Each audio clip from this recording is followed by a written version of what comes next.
Bonjour et bienvenue sur le salon de No Brain Inside. Nous sommes le 17 décembre 2024 et ce soir nous allons dans cette nouvelle formule, puisque le canal est privé dorénavant, nous allons parler donc d'un sujet ou plutôt de plusieurs sujets que nous avons différemment abordés dans le passé, ceux des géants et ceux des peuples d'origine. Et pour ce faire, ce soir, je vais lire un chapitre de Louis Charpentier, issu de son livre Les géants et le mystère des origines. Le chapitre s'appelle La diaspora. Vous allez voir, c'est extrêmement intéressant.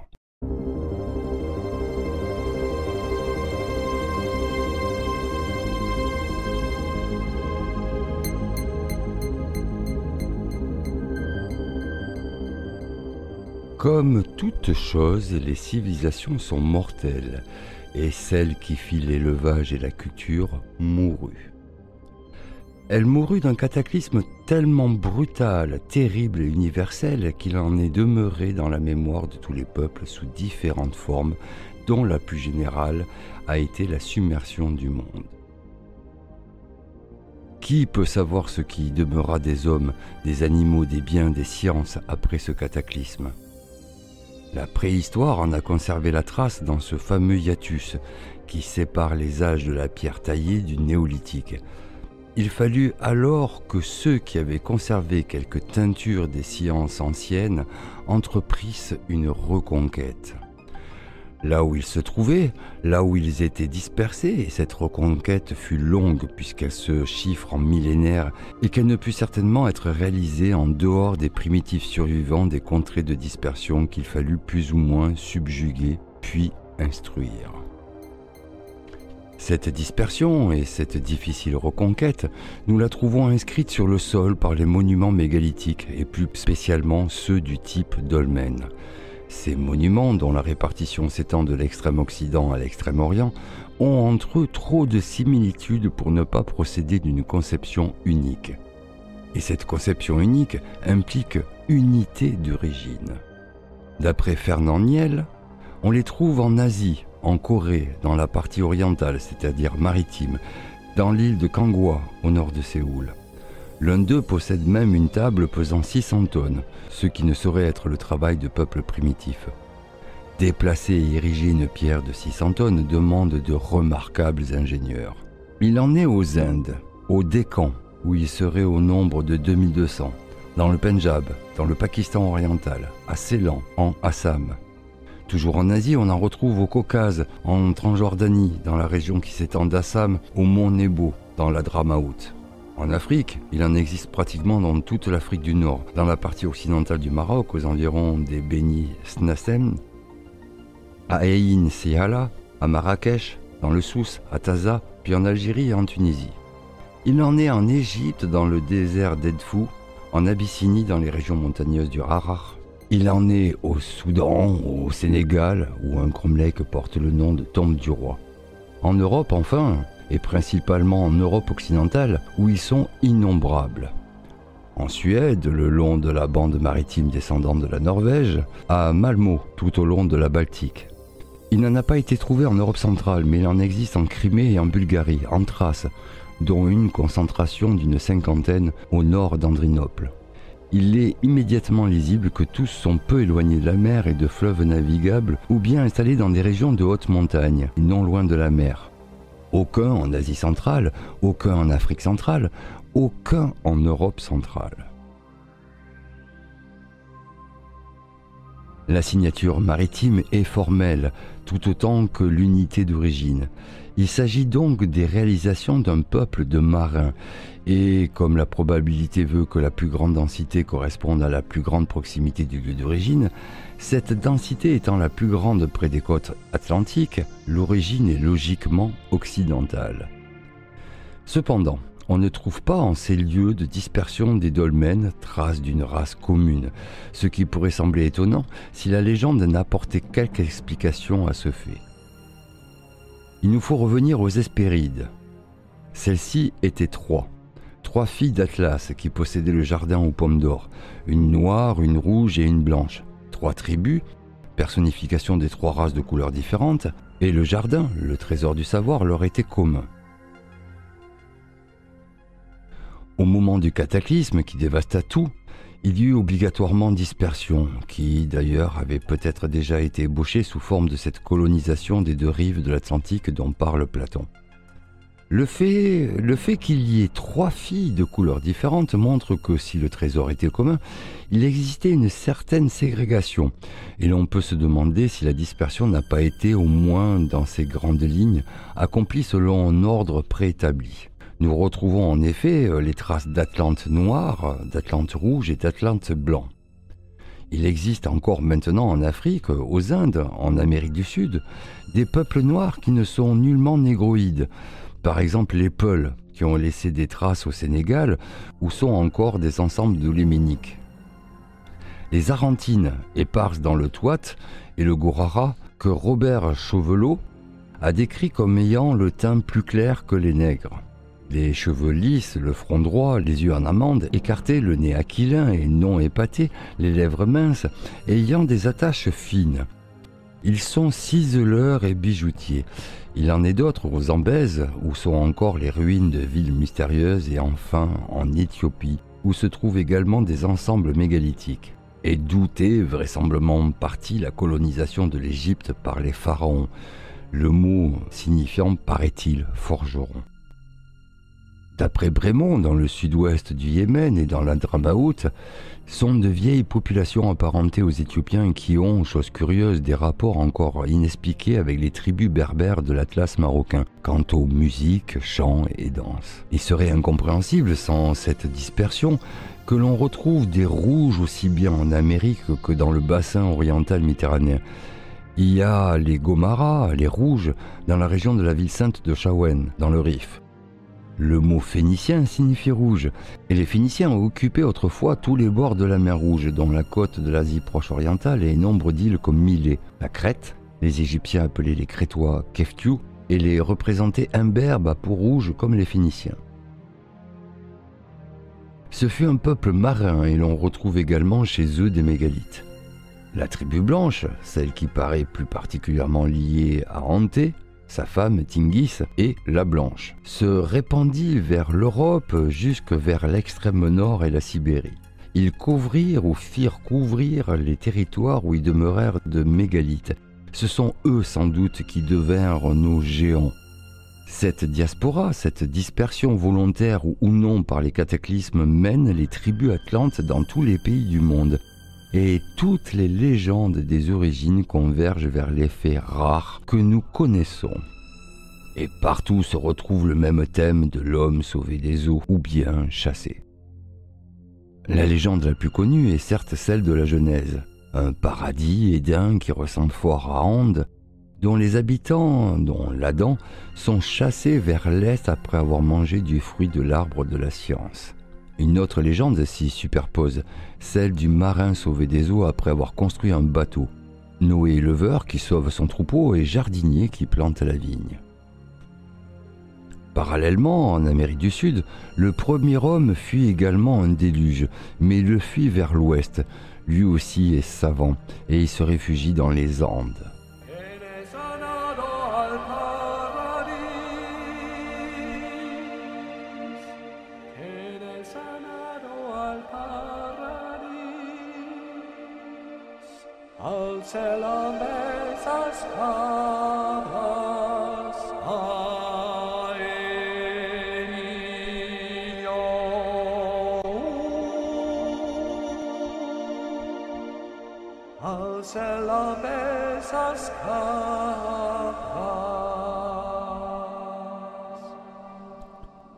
Je parlais des Atlantes blancs et des géants.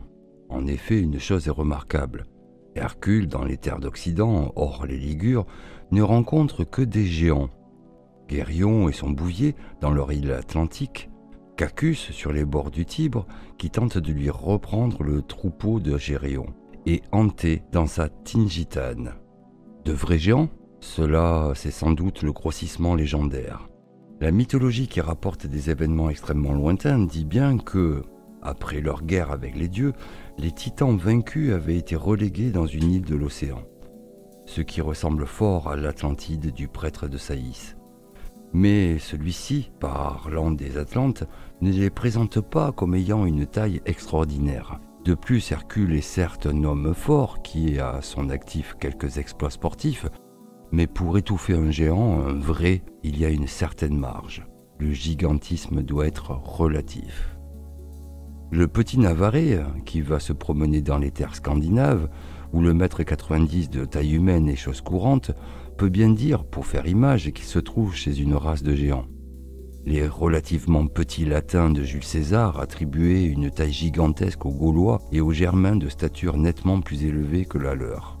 Et quand le légionnaire comptait ses campagnes, on peut bien penser qu'il ne minimisait pas les ennemis vaincus. Alors quels sont-ils, ces géants ?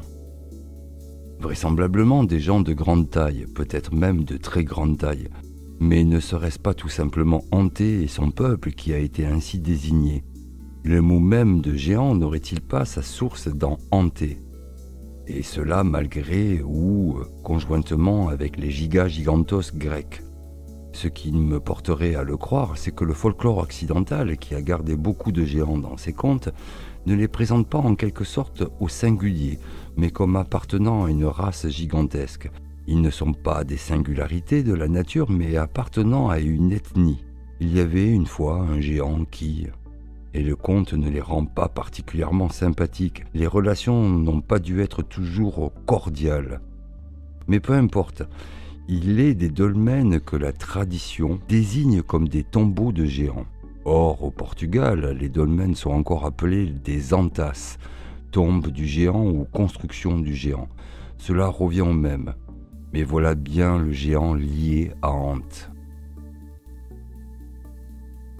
Et les voilà tous deux, Ante et géant, liés au dolmen, le dolmen du peuple dispersé.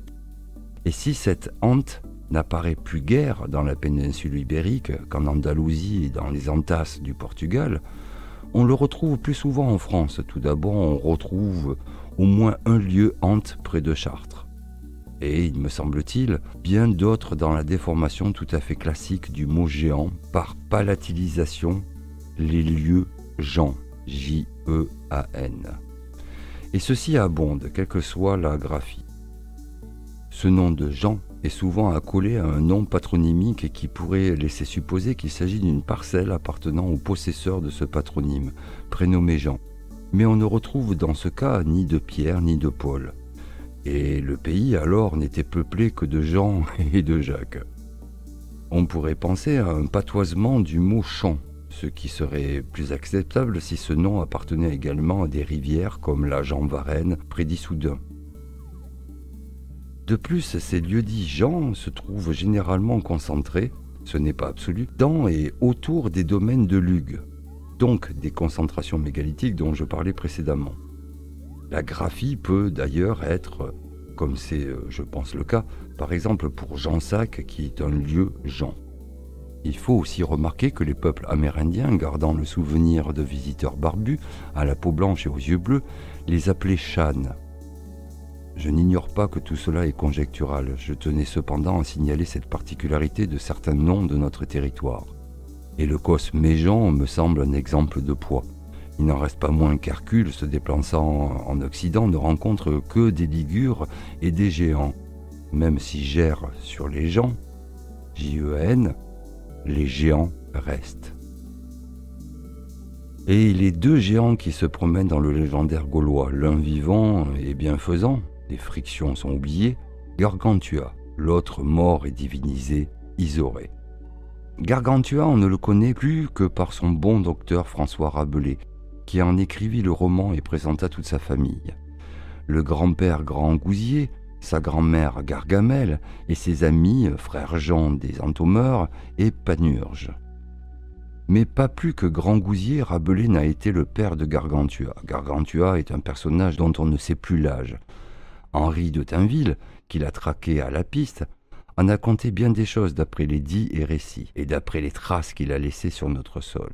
Il l'a montré essarteur de forêt, assécheur de crues, barreur de rivières et infatigable transporteur de pierres. Nous revoici dans nos mégalithes. Son nom même est, entre parenthèses, bâti sur pierre.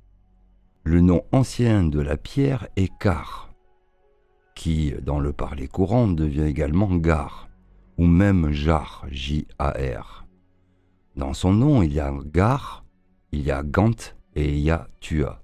Tua, c'est celui, entre parenthèses. L'être, l'unité au pluriel. On double et cela fait Tua, Tuata, c'est-à-dire ceux, plusieurs et par extension l'attribut. Gargantua, c'est donc celui de la pierre géante ou bien le géant de la pierre. Le sens exact échappe car la formation est agglutinante, ce qui situe le nom antérieurement à l'apparition des langues indo-européennes en Occident. Les contes populaires locaux le lient, lui, géant, à nombre de mégalithes de menhirs de dolmens. Ou bien il a laissé tomber la pierre qui transportait, ou bien il a lancé négligemment un jour qui s'amusait au palais, ou bien encore, car les Gaulois ont repris les légendes et la rigolade qu'ils y mêlent est parfois grosse, voire scatologique, déposé un jour qu'il se soulageait dans les champs. Ceux qui ont transmis sa légende sous la forme où nous la connaissons viennent, cela est évident, bien longtemps après lui. Les Gaulois reprennent des légendes qui leur sont antérieures, et, tout comme les Grecs, ils y ajoutent une forte dose de merveilleux. Le géant grandit jusqu'à déraciner les chênes et les hêtres. Il devient même diabolique à l'apparition du christianisme, et le clergé contribue à ce qu'il en soit ainsi pour que les mégalithes vénérés dont on lui attribue l'érection deviennent eux-mêmes diaboliques. Croyez bien qu'on transforme aussi les légendes et à son détriment. Tout de même, on ne pourra totalement le supprimer, même dans les noms et les lieux. Ceux-ci sont des gargans, souvent des hauteurs. Et il s'agit bien de la pierre du géant. Ce sont des lieux assez vénérés, encore dès les débuts du christianisme, pour que l'Église ait été obligée de les annexer, peut-être à cause de leurs propriétés telluriques, peut-être simplement pour profiter de la vénération qui les entourait. Parfois, les gargans sont devenus les Saint-Georges, pour jouer sur les analogies phonétiques, ou même les saints gorgons, saints parfaitement inventés pour la circonstance. Parfois, plus courtoisement, on lui adjoint un saint ou une sainte sans le débaptiser, comme à Rouen, où le mont Gargan est devenu partie de la colline Sainte-Catherine, avec pèlerinage à Notre-Dame de Beausecours, car la hauteur est de qualité. Ainsi qu'il se doit dans un pays de forte densité mégalithique, il y a en France une très grande quantité de lieux gargans. Henri d'Outainville, outre celui de Rouen, déjà cité, retrouve ce géant près de Neufchâtel-en-Bray, à Avallon, dans le Cosméjean, à Guérande, à Beauvaisis, à Audivilliers, à Audan, en Tarentaise, en Limousin, à Jargeau, ou gare à tourner en Jar, J-A-R. Au mont dit maintenant de Saint-Michel, voire Gorgobina et Gergovie. Dans certains noms bretons également, où gare ou car est devenu Ker, comme à Kergan. Le massif de la Sainte-Baume, de la grotte sacrée, s'encadre au premier temps de notre ère entre le Locus Gargarius et un Carcarium. Or, il se pourrait que les deux choses ne soient pas sans rapport. Le Tour de France des Compagnons des Devoirs s'achève au massif de Sainte-Baume, où ils vont faire marquer leur couleur en témoignage d'achèvement et selon un usage bien antique. J'y reviendrai en son temps. Sous une autre forme, on retrouve Gargan en Angleterre sous le nom du mythique roi Gigunt, mais le lieu de son doun est devenu Norwich. Les envahisseurs saxons l'ignorent, les Bretons eux-mêmes ne semblent plus le connaître. Les chroniques galloises parlent de Gurgant, à la barbe effrayante. Mais cette appellation ne s'arrête pas à la celtique. Il existe dans les Pouilles un Monte Gargano dont le lieu fut désigné par un taureau agenouillé qui est le tombeau légendaire du grand Calchas, écrit K-A-L-C-H-A-S. Or ce Calchas, d'après Lycophron, fut tué d'un coup de poing à la tête par Héraclès. Nous revoici dans les guerres héracléennes. Et Calchas, dit Boissac, est un nom probablement étranger aux Grecs. Un autre mont, Calcanie, encore à Mycène, et il fut peut-être ce Gargan, le mythique Cracus, qui fonda Cracovie. Henri d'Outainville lie assez étroitement Gargan à Apollon et à Bélène. Et, dit-il entre apostrophes, dans les deux cas, et tant avec Gargan qu'avec Apollon, Il semble bien qu'on ait affaire à une religion qui précède les invasions grecques, gauloises et latines. Une religion qui précède, en un mot, les Indo-Européens, donc à une religion néolithique. Fin de la parenthèse.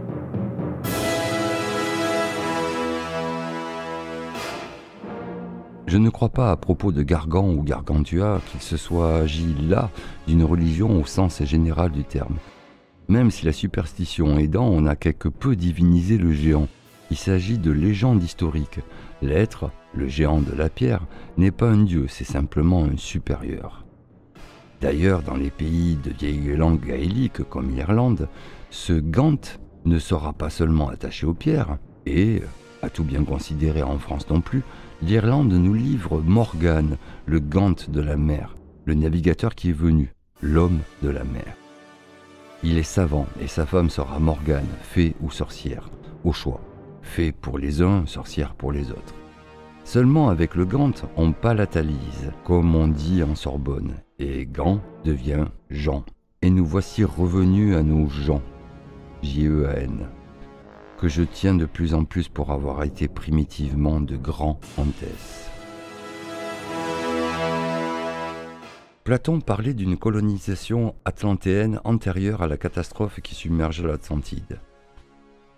Et il est possible qu'elle soit en effet fort ancienne.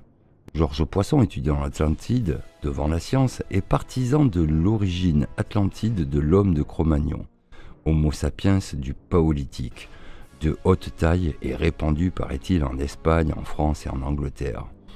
Cette race de Cro-Magnon, effectivement occidentale, se serait trouvée en concurrence avec une race brune, que l'on dit originaire d'Asie ou d'Afrique occidentale, dérivée du type de Combe-Capelle et qui aurait donné la race méditerranéenne, de laquelle serait dérivée la race nordique.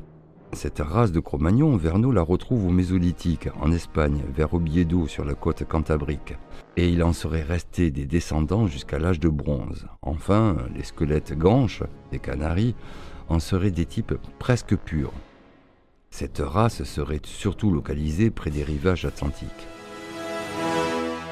Quant à Collignon, il estime que la Dordogne, le sud de la Charente et le Pays basque sont les régions les plus complètement occupées de nos jours par les descendants de la race des Cro-Magnons.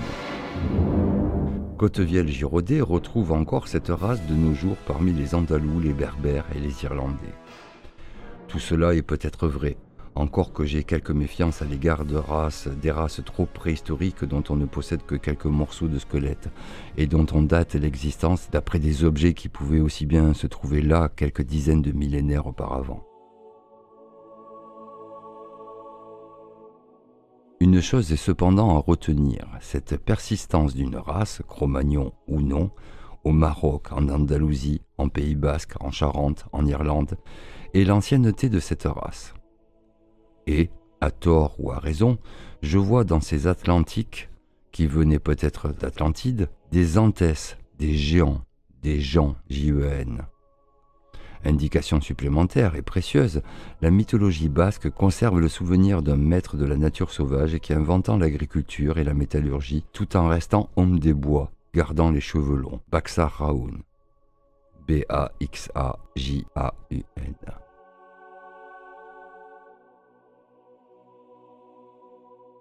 Voilà, la lecture de ce chapitre est terminée. J'espère que vous avez pris des notes.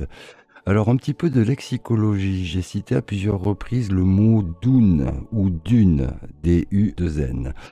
Ça vient du mot duno, qui est un mot celtique de la tribu Ante. Les mêmes Antes représentés dans Le Seigneur des Anneaux par les arbres gardiens de la forêt. Reliez les points. Ante, Antès, Ande, Antas. En français, on retrouve ce mot avec le mot dune, celle de la dune du Pilat par exemple, mais aussi dans Madone et Belladone. Et puis, j'ai cité aussi 2 fois le mot palatalisation. La palatalisation est une modification phonétique dans laquelle un son est produit par une partie plus à l'avant du palais dure que celle utilisée pour le son d'origine. Et maintenant, nous allons pouvoir discuter de ce qui a été dit auparavant. Je vais étayer un petit peu pour la suite parce que là on a parlé effectivement de Gargantua, donc le géant vivant. Il nous reste à parler du géant mort qui s'appelle Isoré. Je vais en dire quelques mots. Voilà, voilà, je reprends donc la parole pour amorcer un tout petit résumé par rapport à Isoré, qui là aussi serait une palatalisation du mot Osiris. Et cela désignerait, les savants de l'époque. C'est-à-dire que Gargantua était les ouvriers, la partie, qui travaillait la pierre, celle qui déplaçait les pierres, mais il y avait derrière des gens qui pensaient et ces gens-là, c'était des Isaurés ou plutôt des Osiris, ceux qui maîtrisaient la matière. Alors, on pourrait avancer encore un petit peu plus là-dessus, mais c'est un long chapitre où, il faut le dire quand même que Charpentier fait un travail de toponymie, sur le sol français qui est absolument hallucinant. Moi, j'ai découvert ce bouquin, je n'avais pas trop de respect pour, l'écrivain et là, je suis tombé des nues. Franchement, je ne l'ai pas encore fini et je continue à apprendre, puis c'est un bouquin de travail. Donc Louis Charpentier fait un travail de toponymie, c'est-à-dire qu'il travaille sur l'origine des noms de lieux pour en définir une historicité. Donc, dans ce livre-là, je vous ai passé, le chapitre des Lugs, des Lux et des Lus.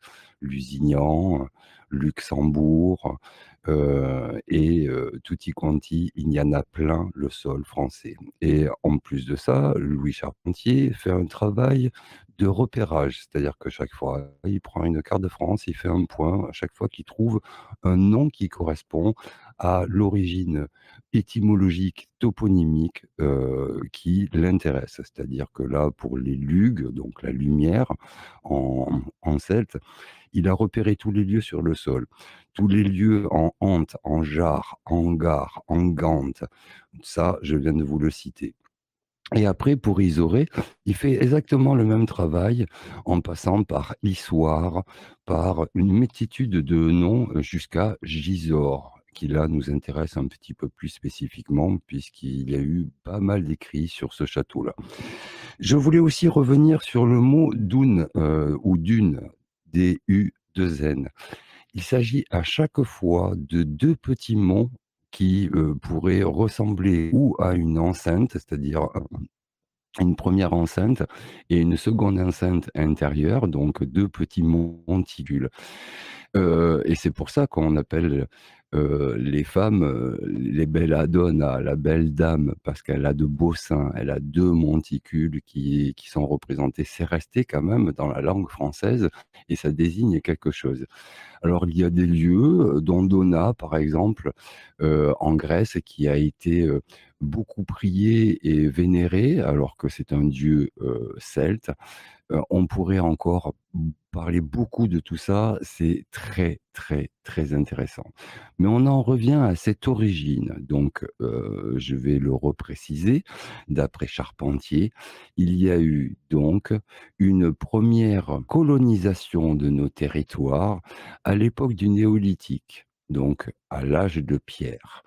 Et par la suite, il y a eu une seconde colonisation par les Sachans, donc les Isaurés, les Osiris, qui sont arrivés un petit peu plus tard, au moment du déluge. Et là, on peut se poser la question, qui est quand même un des gros soucis de l'archéologie et de la paléontologie, c'est, de trouver notre fameux chaînon manquant qu'il y a, dans le lignage humain. On sait que Néandertal a disparu, Cro-Magnon, l'Homo sapiens l'a remplacé. Et beh, là, on pourrait avoir un début d'explication, en fait.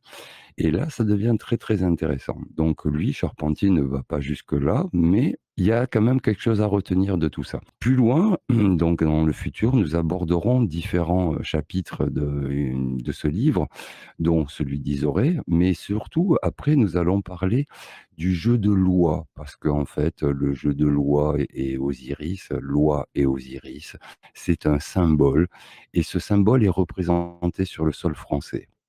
Et ce qui va nous amener, très certainement aussi à parler de sites très précisément qui sont mystérieux en France et qui sont plutôt dénigrés par l'archéologie. On va ouvrir tous les micros. Je vois que Ced n'a pas le micro ouvert. Pour ceux qui étaient là depuis le début de l'introduction, je sais que c'est extrêmement dense ce que je vous ai balancé ce soir, mais c'est très éclairant parce qu'on parle souvent des notes.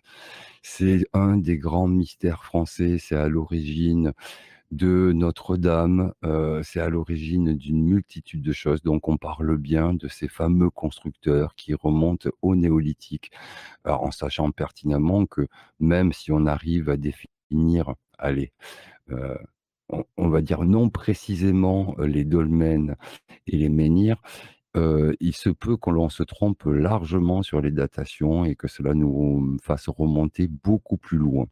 Il se pourrait qu'au néolithique, il y avait des gens qui étaient suffisamment, comment dire? Instruits et suffisamment sachants pour pouvoir faire des signes nous traduisait, nous indiquait quelque chose de beaucoup plus précis. Louis Charpentier, nous dit aussi que à la base, effectivement, ces notes sont les précurseurs même de l'Égypte pharaonique et là, on revient sur un propos que je vous tiens très souvent, qui est que les Celtes sont en grande partie dans, leur lignage à l'origine d'une bonne partie de ce que l'on connaît en archéologie, sur le bassin méditerranéen. Maintenant, le prouver va être difficile. Éclairer plutôt, ce fait-là en vous donnant des petits arguments de ce type va peut-être nous permettre de comprendre un petit peu mieux ce qui a pu nous échapper à l'école, ce qui a pu nous échapper si on potasse certains livres un petit peu pointus qui, expliquent les choses mais, nous incitent pas à en obtenir la substantifique moelle, celle de l'origine, en fait. Et au-delà de tout ça, il est bien question et là, je remets le doigt dessus, d'un terrible cataclysme qui s'est produit il y a au minimum 13 500 ans. Voilà. Là, j'en ai fini avec mon introduction. Je n'irai pas plus loin pour Isoré parce que c'est il faut que je vous explique, toute la transformation par rapport à Osiris et en fait, je l'ai dit, dans cette présentation-là, les gens sont liés au Jacques et j'en ai rigolé au moment où je l'ai lu pendant l'introduction, mais c'est très, très éclairant, donc ça viendra par la suite dans un de nos prochains salons. Je pense que tout ça, c'est une bonne amorce pour revenir, sur des choses un petit peu plus contemporaines. Avec Rennes-le-Château, ça va nous permettre d'éclairer aussi, tout ce passé-là et avoir une meilleure vision de ce qui pourrait être caché sur notre sol. Car, on le dit aussi, suffisamment sur ce canal, pourquoi on s'amuse autant à détruire notre territoire, que ça soit économiquement, socialement ou historiquement? Et beh, ça pourrait être, une des raisons. Voilà. Donc, si quelqu'un veut rebondir par des questions, je suis tout oui. Salut Régis, salut Chouchou, salut Véronique. Salut, bonsoir, bonsoir à tous et à toutes, salut Stéphane. J'ai pensé à toi aujourd'hui et je voulais te le dire. Eh ben écoute, si tous les profs d'histoire étaient comme toi, on serait moins cons à l'école. Donc je te remercie. J'ai jamais rencontré quelqu'un qui peut m'intéresser à l'histoire comme toi. Et tu Eh te bah, rends compte? c'est gentil. Beh, ils devraient tous être comme ça, mais bon, le problème, c'est qu'ils ne peuvent Parce pas que parler là, des mystères. Bah oui. ça t'intéresse. Même si t'es pas trop histoire, ça t'intéresse. Et pour retenir les dates, etc., c'est tout de même beaucoup plus facile avec toi. Eh ben, tu devrais aller leur donner des cours, hein. Et je te remercie. J'y Je voulais le penserai. signifier. Merci beaucoup, Paillette. Quelqu'un d'autre veut rebondir sur ce qui a été dit? Est-ce que vous avez besoin d'un éclairage, quelque chose qui vous a échappé? Alors notamment sur les Andes là, j'en ai parlé, je vous ai essayé de vous expliquer, mais quand même ce Douno là, ce dune, cette dune, c'est, comment dire? C'est ubiquiste, c'est-à-dire qu'on retrouve le terme, dans le monde entier, il faut le comprendre. Donc là aussi, ça privilégie, cette approche historique, cette approche, que je viens de vous partager, qui est qu'un peuple dans le monde a voyagé et a imposé non pas un savoir, mais des monuments partout où ils arrivaient pour marquer, leur passage et marquer les gens du cru, les indigènes par ces constructions et sans doute aussi, ont-ils expliqué ou ont-ils donné, certaines références puisque, mythologiquement parlant, on repart là sur le cataclysme. Le cataclysme, il n'y a aucun peuple dans le monde qui n'en parle pas, que ça soit même les Papous, chacun parle du déluge et du cataclysme primordial qu'il y a eu pour notre génération d'humains sur terre. Voilà, ça c'est dit aussi. Ah Snapus, tu veux bien prendre la parole? Je sais que tu vas me tailler, donc j'en profite. Mais pourquoi je te taillerais? Non, non, c'est juste qu'en fait, c'est pas trop mon univers et j'y connais pas grand-chose. J'ai juste tiqué sur un moment quand tu as dit le mot Caire, qui est devenu Car, pour les noms de villes et villages. Et dans mes souvenirs, Caire, c'est du breton, Caire, K-R-K, qui signifie euh, place forte, place fortifiée, il me semble. Ça, c'est de l'étymologie et moi, je suis un peu à l'ancienne là-dessus. J'étais pas très bon en cours, mais et en fait, le breton est plus récent, contrairement à ce qu'on croit, que le gaulois. Et le gaulois, c'est Caillon. Donc entre autres, c'est pas Caire qui aurait donné car, mais plutôt car qui serait toujours resté car. Alors, car pour gare à l'origine, jar, qui serait devenu Caire sur la Bretagne en fait. Tu as mal compris, tu as inversé. Donc Ah bon effectivement, bah dans ces cas-là, voilà. t'avais pas tort et j'aurais dû fermer ma gueule. Non, mais c'est pas grave, au moins ça me permet de réappuyer là-dessus parce que c'est extrêmement intéressant et vraiment, je vous incite à regarder autour de chez vous, au niveau toponymie, les villages qui se trouvent autour de chez vous. Chaque fois, le nom indique quelque chose d'historique et quelque chose de particulier, quelque chose qui est en lien avec son histoire. Or, une histoire mythologique, une histoire magique, une histoire à tous les niveaux, il y a quelque chose d'extrêmement intéressant à en retirer. Voilà. Jean-Louis? Moi, je voulais dire simplement, en breton, il y a cairn aussi. Cairn, c'est un monticule, un cairn. C'est ça, un tas de pierres. Et ne pas oublier quand même que le monde celtique, c'était une multitude de tribus. Je vous ai cité les Antes tout à l'heure, qui sont un groupuscule. On a parlé des Ligures vite fait aussi dans cette présentation, qui sont aussi une minorité, bien que bah, ils avaient tout le bassin méditerranéen, c'était leur habitat originel, quoi. Mais il s'agit toujours de particulier. Le langage celte n'était pas parlé par tous les Celtes. Il y avait différentes tribus avec différents langages, mais si on en croit Louis Charpentier, il y a une origine et il y a des assonances phonétiques qui se sont installées, qui font qu'il y a des transformations de car en jar, donc Jarnac, par exemple, lieu emblématique de la Mitterrandie, qui lui-même nous indique bien qu'il y a une pierre très précise dans ce village-là, qui aurait pu être déposée par un Gant, donc un de la tribu des Gargantua, comme ça a été dit en fait. Donc un ou une tribu aurait déposé à Jarnac des dolmens, des menhirs, mais il en va pareil sur tout le sol proche, je dis bien, proche du littoral ou proche de fleuves et de rivières. Et ça, c'est très, très intéressant parce que quand on regarde ces différentes cartes à Louis Charpentier, on s'aperçoit qu'effectivement, c'est limpide. On voit bien que il n'y a pas de pierre levée en haut d'une montagne, loin d'un littoral et loin d'un fleuve. Ça n'existe pas. Ils ont fait le travail très proche, même si c'était en hauteur, même si c'était sur des collines, même si c'était sur des petites montagnes, c'était toujours très proche d'un fleuve. Donc, lui-même le pense, il s'agit là d'un peuple de marins et donc de ce peuple des Notes qui a créé aussi Paris, qui a créé aussi Marseille, qui a créé aussi toutes ces grandes villes-là que l'on connaît et pour lesquelles, en fait, il existe toujours une symbolique, une, comment dire? avec les navettes, par exemple, pour Marseille, avec les notes pour Paris, il y en a partout. Il y a des traces de ce type-là, il y en a partout. On voit bien aussi que dans les PO autour de Rennes-le-Château, il est beaucoup question de bateaux, beaucoup question de navires. Il y a une source à ça et cette source-là pourrait être ce peuple-là qui a voyagé dans le monde, alors pas, en quelque temps, hein, sans doute, sur plusieurs millénaires, puisque je vous dis bien qu'il y a eu une première colonie, alors de l'Atlantide, de Mu, d'un continent qui a disparu et puis par la suite, il y a eu, un refuge des sachants de l'Atlantide, de Mu ou de ce continent disparu, qui est venu s'installer et qui a commencé à faire les choses de manière intelligente pour laisser une trace.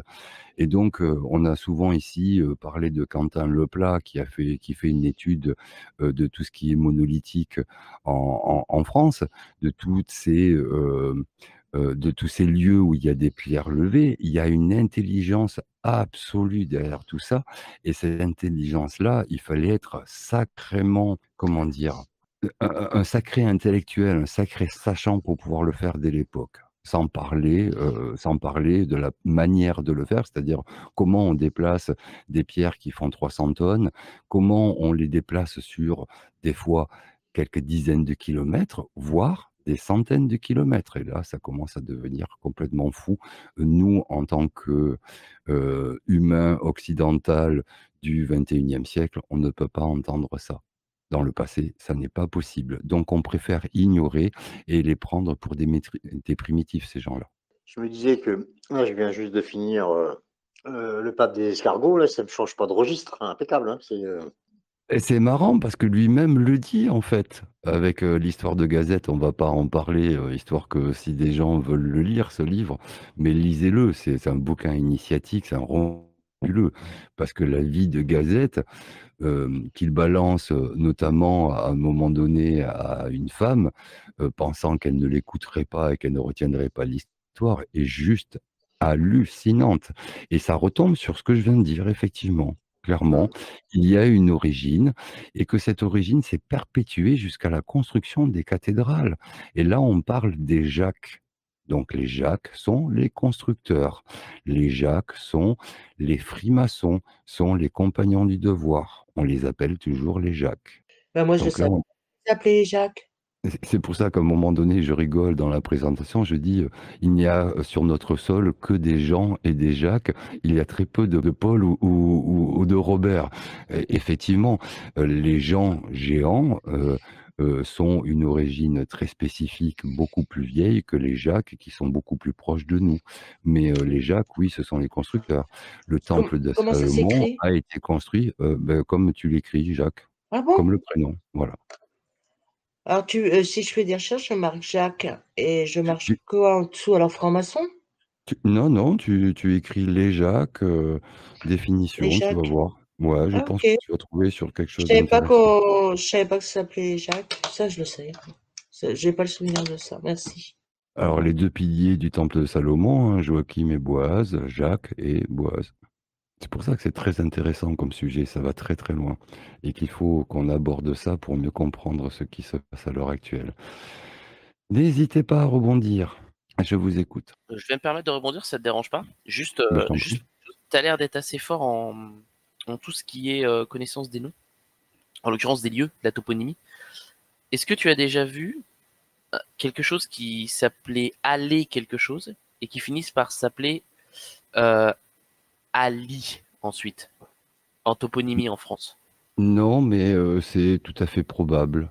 Ok, d'accord. C'est C'est la grande tout à fait bataille probable. entre Alésia et Alice Saint-Traine, si tu vois ce que je veux dire. D'accord. Ouais, mais tout est possible. Le problème, c'est qu'en fait, il faut retrouver la source linguistique et retrouver l'origine. Si Alésia a existé, qui a donné ce nom? Je pense que c'est plutôt les Romains, en fait, qui ont fait perdurer cette notion d'Alésia. Je pense que dans la guerre des Gaules, on doit le voir marqué. Donc, c'est un écrit romain et ça n'est certainement pas la manière dont l'appelaient les Celtes eux-mêmes. Tu vois ce que je veux dire? Maintenant, ce qu'il en est resté avec le temps, Gergovie, Alésia, il y a eu transformation. Alors la transformation s'est fait par le latin, comme je l'ai dit, mais aussi par les différents patois, par la Révolution qui a bien massacré aussi plein de connaissances du passé. Et c'est difficile en fait de retrouver les sources. Mais si tu t'arrêtes à la toponymie, c'est-à-dire à l'approche basique, tu peux avoir des fiat lux, des choses intéressantes. Après maintenant, il faut le prouver. Ce qu'il y a d'intéressant, et j'insiste là-dessus, moi je l'ai fait sur des dolmens, je l'ai fait sur des menhirs. Repérez ça sur une carte, tirez des traits et vous allez halluciner. Ça marque quelque chose. Donc, il existe des spirales sur notre sol, il existe des étoiles sur notre sol qui sont créées à partir d'un nom d'origine, un nom de lieu de culte qui remonte justement bien avant les Celtes, parce que les Celtes sont ceux qui nous sont le plus proches, ceux que l'on connaît par rapport justement à la guerre des Gaules. Mais avant ça, ben, il y avait les Ligures, et avant les Ligures, ben, on ne sait pas en fait, on ne sait pas du tout.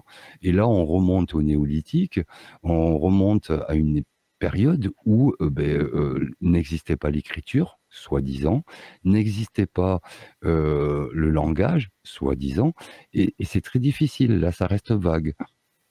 Mais l'écriture, peut-être qu'elle n'existait pas, mais je pense que le dessin existait parce que c'est vrai que si tu vas très très loin et si tu cherches, il y a un moment, on nous dit que l'enseignement était oral parce qu'on n'a pas de preuves écrites entre guillemets. Mais il y a un moment aussi où on trouve beaucoup de dessins de représentation, quoi.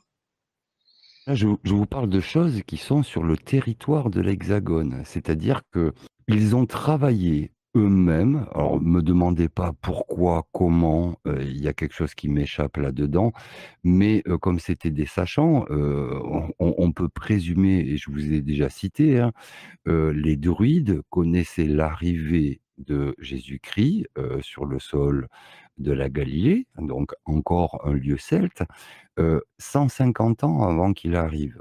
Ils savaient qu'il allait arriver, donc ils ont commencé à parler à leur peuple de l'arrivée de Jésus. D'accord? On peut penser qu'ils avaient une capacité à connaître le futur et à travailler sur le sol pour, comment dire, créer des circonstances, des égrégores. Et la notion même d'égrégore, c'est-à-dire qu'à partir du moment où tout un peuple pense que, beh, les choses arrivent, et quand un peuple de constructeurs fait des choses sur tout le sol national avec tout ce que ça implique comme intention et comme force, il reste quelque chose d'inscrit dans le sol et dans leur construction. Ils ont créé quelque chose qui dépasse l'entendement, qui est en lien avec la géobiologie, qui est en lien avec une multitude de choses, qui fait que si vous faites ce repérage-là, et je vous montrerai la prochaine fois, ou là, à la suite du podcast, quand je vous le transmettrai, je vous mettrai des photos du livre, vous allez halluciner. C'est des choses qu'on... Ils n'avaient pas à l'époque une possibilité de travailler depuis le ciel, clairement. Donc ça, il faut oublier. Si on en croit maintenant les historiens, ils n'avaient pas de possibilité de s'élever en hauteur pour pouvoir voir leur travail et de pouvoir voir les alignements depuis le ciel. Mais il est clair qu'ils ont créé des géométries sacrées, puisque intentionnelles, puisque égrégorielles, sur le sol français, qui nous amènent maintenant à vivre certaines choses. Donc, il y a cette chute que l'on vit civilisationnelle, et puis il va y avoir une réémergence qui évolue depuis cette époque-là. Et ça, il faut l'entendre. C'est connu depuis avant les Celtes et probablement depuis le néolithique. Coucou Salut Elsa. Kevin. Je ne sais pas si vous m'entendez, je vais essayer de profiter rapidement de vous lire rapidement quelque chose. Je t'en prie Elsa, vas-y. Tout à fait en lien donc avec ce que tu es en train de dire. Donc, tu connais déjà la source. Vas-y, Immédiatement je t'en après prie. la mort du corps physique de Jésus-Christ, l'atome germe a été rendu à son possesseur, Jésus de Nazareth, qui, pendant un certain laps de temps, a travaillé dans un corps vital qu'il avait formé provisoirement pour servir d'instructeur aux quelques membres de la nouvelle foi que le Christ en mourant avait laissé derrière lui. Depuis lors, Jésus de Nazareth assume la direction des branches ésotériques d'enseignement qui ont surgi à travers toute l'Europe. En maints endroits, les chevaliers de la table ronde étaient des initiés de rang élevé des mystères de la nouvelle dispensation. Il en a été de même des chevaliers du Saint Graal, auxquels fut confié finalement le calice qu'avait conservé Joseph d'Arimathie, calice dont le Christ s'était servi pendant la Sainte Seine. Plus tard, la lance qui avait percé son flanc et le réceptacle qui avait reçu le sang de sa blessure leur ont aussi été confiés. Les druides d'Irlande et les trottes de la Russie septentrionale ont formé des écoles ésotériques par l'intermédiaire desquelles le maître Jésus de Nazareth a travaillé durant l'époque qui fut appelée l'âge de l'obscurantisme. Or, si sombre qu'ait été cet âge, on dit le Moyen-Âge, l'impulsion spirituelle initiale s'y est étendue de telle sorte qu'au point de vue de l'occultisme, la science spirituelle, c'était un âge de lumière, surtout si on le compare au matérialisme croissant des 3 derniers siècles qui a augmenté dans des proportions considérables les connaissances physiques, mais qui a éteint presque complètement la lumière de l'esprit. Les récits du Graal, chevaliers de la table ronde, sont maintenant rejetés comme autant de superstitions. Tout ce qui ne peut pas être matériellement démontré est considéré comme étant indigne de confiance. Si glorieuses que soient les découvertes de la science moderne, elles ont été achetées au prix énorme de l'anéantissement de l'intuition spirituelle. Et à cet égard, on n'a jamais vu d'époque plus sombre que l'époque actuelle. Les frères aînés, Jésus parmi eux, se sont efforcés et s'efforcent encore de combattre cette terrible influence, analogue à celle des yeux du serpent qui fascine l'oiseau dont il fait sa proie. Toute tentative faite pour éclairer les hommes et pour éveiller en eux le côté spirituel de l'existence témoigne de l'activité des frères aînés. Merci Elsa. À moins que tu sois coupé. Je sais pas. Non, c'est fini. Ben oui, c'est bien ce qui me semblait. Que vous ayez entendu parce que j'avais un doute sur la connexion, c'est tellement pourri. Bon, ben, je suis contente, c'est passé. C'est super. Merci Elsa, oui. Je voulais juste dire aussi une chose, quand on parle d'Héraclès, Héraclès c'est Hercule, hein, donc ne différenciez pas les deux personnages. Quand on parle de guerre héracléenne, on parle bien des guerres qu'a vécu Hercule un petit peu partout. Il y a souvent des différences suivant les cultures, en fait, des noms qui sont différents, mais on parle bien du même personnage, voilà. Je voulais rebondir aussi, hop, il faut que je retrouve, sur certains commentaires de la chatroom. Oui, sur la toponymie, je ne sais plus ce que j'ai vu, je remonte. Alors, des ancêtres de l'homme autres que l'homme de Néandertal, effectivement, il y en a aussi pléthore. Mais on parle bien d'hominidés, en fait. Est-ce qu'ils avaient une intelligence? On considère que la civilisation arrive à partir du moment où on enterre les morts et où on fait un culte des morts. Maintenant, au niveau historique, on considère que la civilisation commence avec l'agriculture. Et puis auparavant, on disait non, la civilisation commence avec le langage et l'écriture. Donc, considérer quand même que quand on enterre un mort et qu'on fait un culte des morts, on peut considérer que la civilisation est bien présente, quoi. Et donc, chaque fois qu'il y a une découverte d'hominidés, c'est souvent des sépultures. Maintenant, il faut voir si c'est un cas isolé ou s'il y a d'autres corps à proximité. Et là, on peut penser qu'il y avait une culture suffisante pour pouvoir avoir cette considération. Mais l'homme de Néandertal, ne pas oublier quand même que c'était quelqu'un qui était cultivé, qui faisait de la musique, qui portait des bijoux. L'homme de Cro-Magnon, l'homme de l'Homo sapiens, lui avait un cerveau un petit peu plus petit que l'homme de Néandertal, et malgré ça, c'est lui qui a perduré. Donc là aussi, un grand mystère de l'histoire. Pourquoi l'homme de Néandertal a disparu? Pourquoi l'Homo sapiens, lui, s'est imposé? Ça, c'est un des grands mystères. Mais on peut considérer donc que l'Homo sapiens, en tant que Cro-Magnon, ferait partie de ces gens qui auraient eu qui auraient vécu une survivance suite à la chute de l'Atlantide, par exemple. Par exemple, ou clairement, littéralement, je sais pas. Et je n'arrive pas à retrouver le commentaire sur lequel je voulais rebondir, vous m'en excusez. Paris, toute terre. Le mont Gargano sur la ligne Saint-Michel en Italie, tout à fait.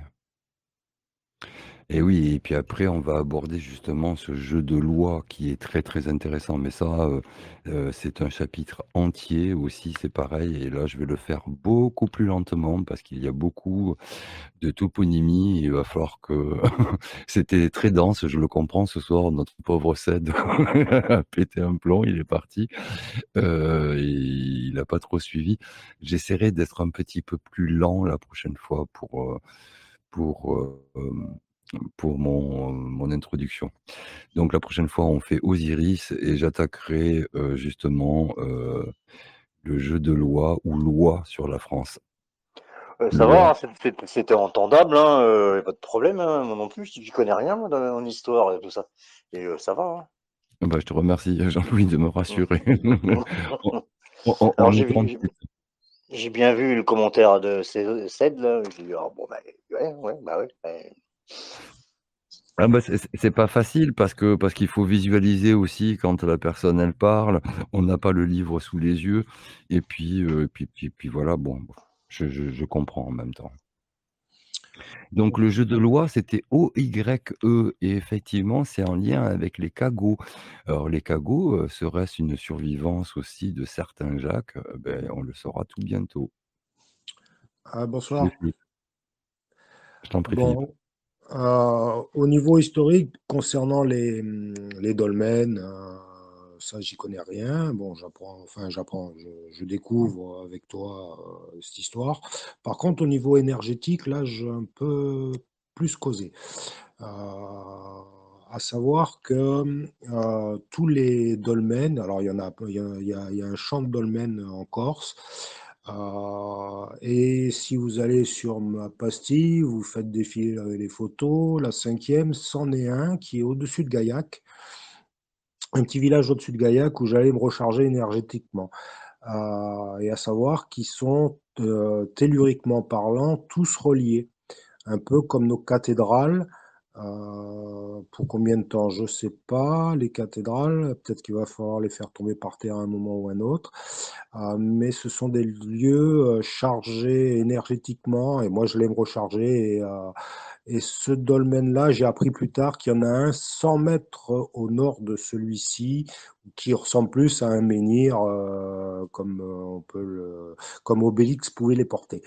Bon, je ne le savais pas, mais celui là où j'allais, là, le caillou que vous voyez sur ma cinquième photo, j'allais y passer une demi-heure, une heure, et je repartais chargé, mais bien comme il faut, quoi. Donc c'est seulement mon témoignage au niveau énergétique que je peux donner, mais au niveau historique, je te laisse faire. Ah beh, de toute manière, les 2 sont en lien, hein. C'est sûr et certain, puisque à chaque fois qu'il y a création d'un dolmen et d'un menhir, il y a un vortex, il y a, des croisements de lignes. Oui et ce qui est drôle, c'est que, si vous avez une carte IGN et que vous trouvez, par exemple, 2 menhirs ou 2 dolmens, vous les marquez sur votre carte IGN, vous prenez une règle, vous tracez un trait et vous faites toutes les monticules qui sont sur la continuité du trait, et ben vous trouverez des restes de dolmens et ça, c'est quand même assez intriguant. Alors sur une carte IGN, clairement, c'est juste un petit carré de 10 km sur 10. Mais si vous prenez une carte de France et que vous faites un travail beaucoup plus pointu sur une carte de France, ça va donner une géométrie qui est au-delà, enfin, c'est inconcevable, quoi. Ça n'est pas appréhendable par notre esprit. Comment eux ont-ils pu faire ça, alors qu'ils n'avaient pas justement une connaissance, on va dire géographique, cartographique du lieu, enfin de ce que l'on en pense, de ce que l'on en croit. Mais oui, effectivement, sur la partie énergétique, c'est une réalité. Ensuite, sur les cathédrales, est-ce qu'on doit les faire tomber? Moi, je crois pas. Moi, je pense qu'il va falloir les resacraliser, revenir et respecter les gens qui ont fait le travail à l'origine. Donc, j'ai vu en commentaire, merci Marion, que effectivement, ça, on a perdu de vue tout ça, hein, mais c'est très très intéressant. Je vais vous faire juste 5 minutes là-dessus. Notre-Dame de Paris, il avait en dessous de ses dallages, qui ont été retrouvés, me semble-t-il, au XVIIIe siècle, donc après la Révolution, ou juste avant, je ne sais plus, on a découvert un pilier des notes, donc qui remontait à l'époque romaine. Il s'appelle comme ça, tapez sur internet ou aller sur la chatroom pour cliquer sur ce que nous a laissé Marion, un pilier des notes. Donc il y avait 5-6 pierres sculptées les unes au-dessus des autres avec des dieux romains, des dieux celtes, et chaque fois orientés d'une certaine manière qui montrait bien que ce lieu était un lieu de culte que partageaient même les Romains à l'époque. Il y a une chose que moi j'ai notée récemment et justement en travaillant sur ce sujet, euh, un, une des pierres est marquée Iovis, donc pardon, O-V-I-S. Iovis, c'est le nom de Jupiter.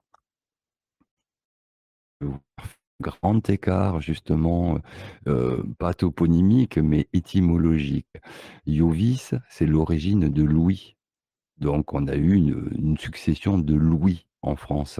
Louis XIII, Louis XIV, Louis XV, Louis XVI, et ainsi de suite. Les Louis, ce sont des Iovis à la base. Donc apparentés à Jupiter. Comment s'est fait appeler Macron à partir du moment où il a pris le pouvoir en France? Jupiter. Comment dire? Il a inauguré, suite à l'incendie de Notre-Dame, la nouvelle toiture et la nouvelle cathédrale, enfin, je ne dis pas nouvelle parce que c'est un petit peu réducteur.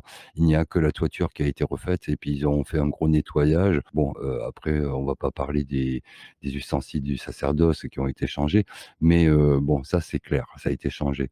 Mais pour le reste, c'est resté inchangé. Il n'y a pas eu vraiment de gros changements. Macron a inauguré la cathédrale Notre-Dame, alors que c'est le lieu même de Iovis et c'est le lieu même du culte des notes par rapport aux dieux qui les ont aidés à travailler. Donc Iovis, Jupiter, n'est pas un dieu romain, c'est pas un dieu grec, c'est un dieu qui remonte à bien au-delà de tout ça, en fait, qui avait une ascendance très certainement, si on remonte au plus loin, pourquoi pas chez les Cro-Magnons. Et quand on parle de Dieu avec ces gens-là, on parle bien d'énergie spécifique, d'énergie de création et pas de Dieu. Il n'y a qu'un seul Dieu. Il n'y a pas de polythéisme, même chez les Celtes. Il y a un monothéisme, mais avec différentes énergies auxquelles on donne un nom. Voilà, ça je tiens à le dire aussi. Donc Iovis, origine de Louis, avait une pierre, une stèle dans ce pilier des notes en dessous de la cathédrale de Paris. Donc faites le lien, pilier des notes, Macron, Jupiter. Moi, je savais pas que. Je te crois, hein, mais je savais pas que Macron, il a dit Jupiter, il se faisait appeler Jupiter. C'est la presse qui l'a appelé, c'est notre nouveau Jupiter. Et il a une force jupitérienne. Ouais, j'ai entendu ça souvent. Ils ont répété ça récemment, avant l'ouverture de Notre-Dame, encore une fois, vraiment pour bien lancer ça. C'est parce que quand il est arrivé au pouvoir, il a dit qu'il gouvernerait de manière jupitérienne, c'est-à-dire avec un caractère impérieux, dominateur, qui serait au-dessus de la mêlée, qui serait le président de tous les Français. Donc il avait employé le terme de jupitérien. D'accord, Ouais, merci. Lui-même, il le dit, oui.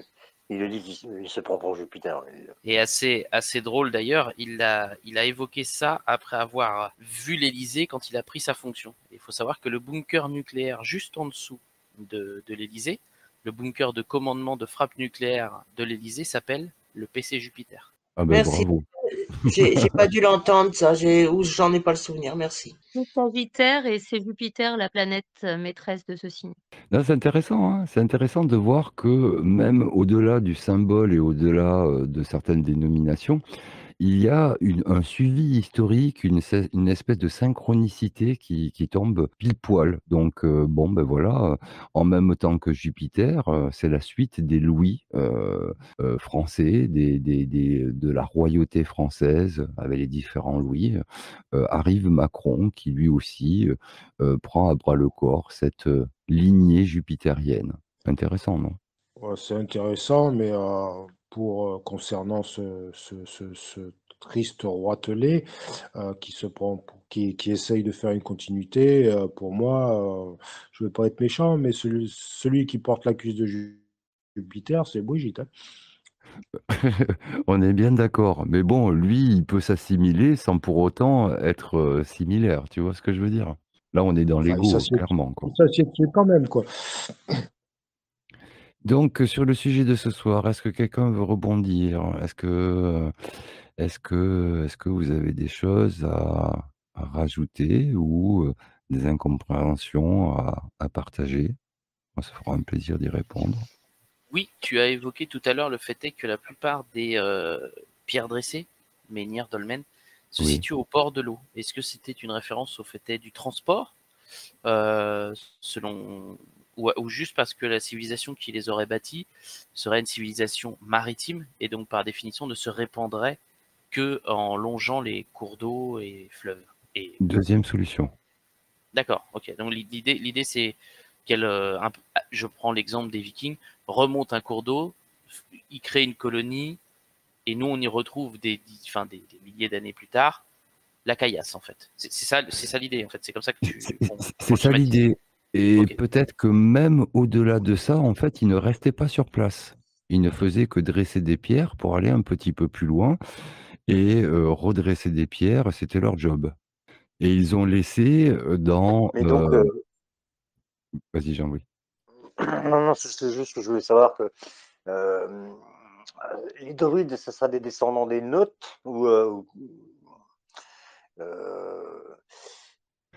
Les druides seraient les descendants de cette entité d'Isoré, en fait. Ce seraient des sachants.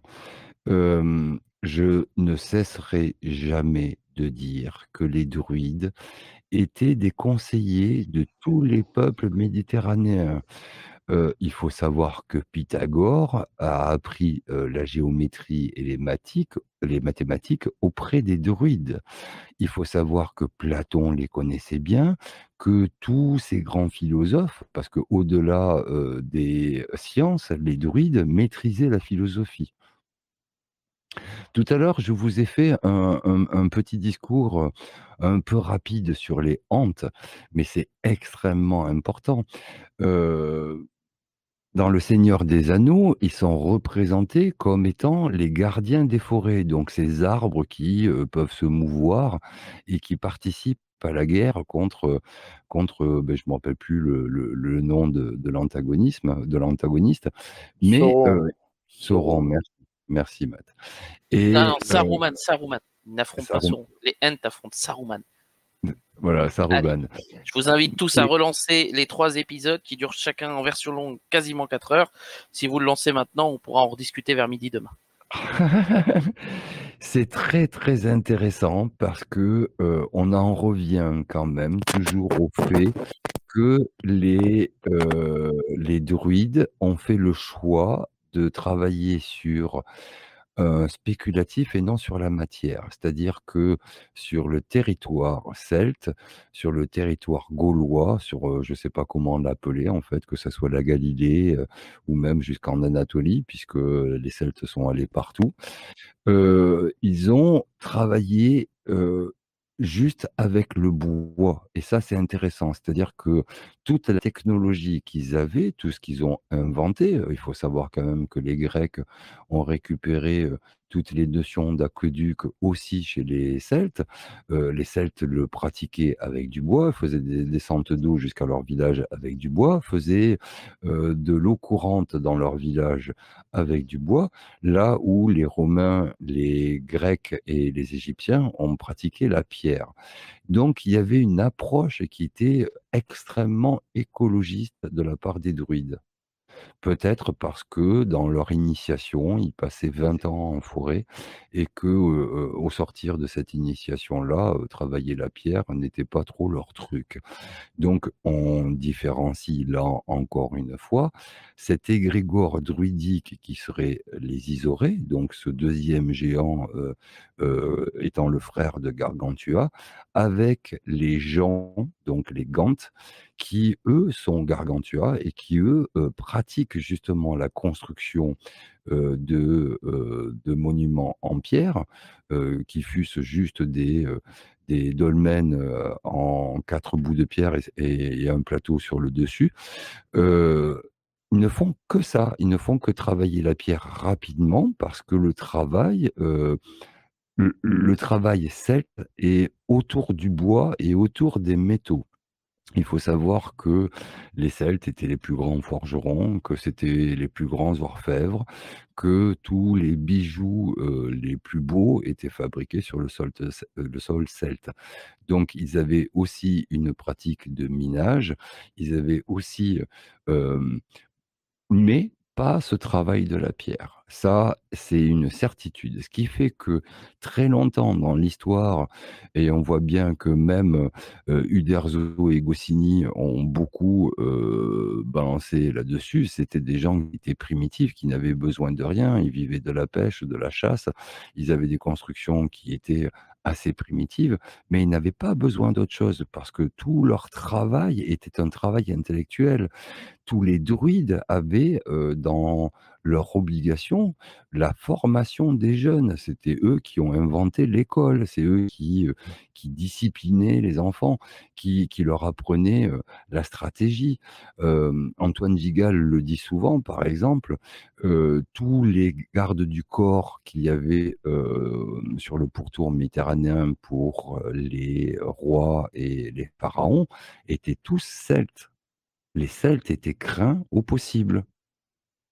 Alors que justement, nous, on a grandi, enfin pour moi, personne d'un certain âge, on a grandi avec cette notion que, les Celtes, c'était des primitifs, des barbares. Les archéologues reviennent sur cette notion-là maintenant en disant: «Non, on ne trouve pas de vestiges de villages parce que les fondations étaient en pierre, mais ils construisaient jusqu'à 5 étages en bois». Donc ils avaient une pratique et une culture du bois qui nous dépasse même à l'heure actuelle.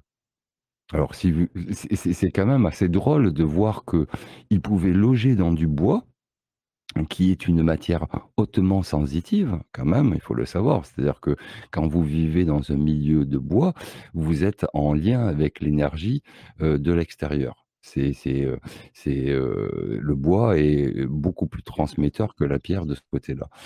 Et par contre, il travaillait la pierre pour, lever, des pierres. Là, on parle des hantes, des gantes et des antès, heu, à l'extérieur de leur village, ces fameux notes. Mais je différencie. Là, je veux pas qu'il y ait un amalgame de fait entre les Celtes et ce dont on parle là. Les C'est pour ça notes que on a tendance à associer les druides, ils sont de la culture celte, mais non, en fait.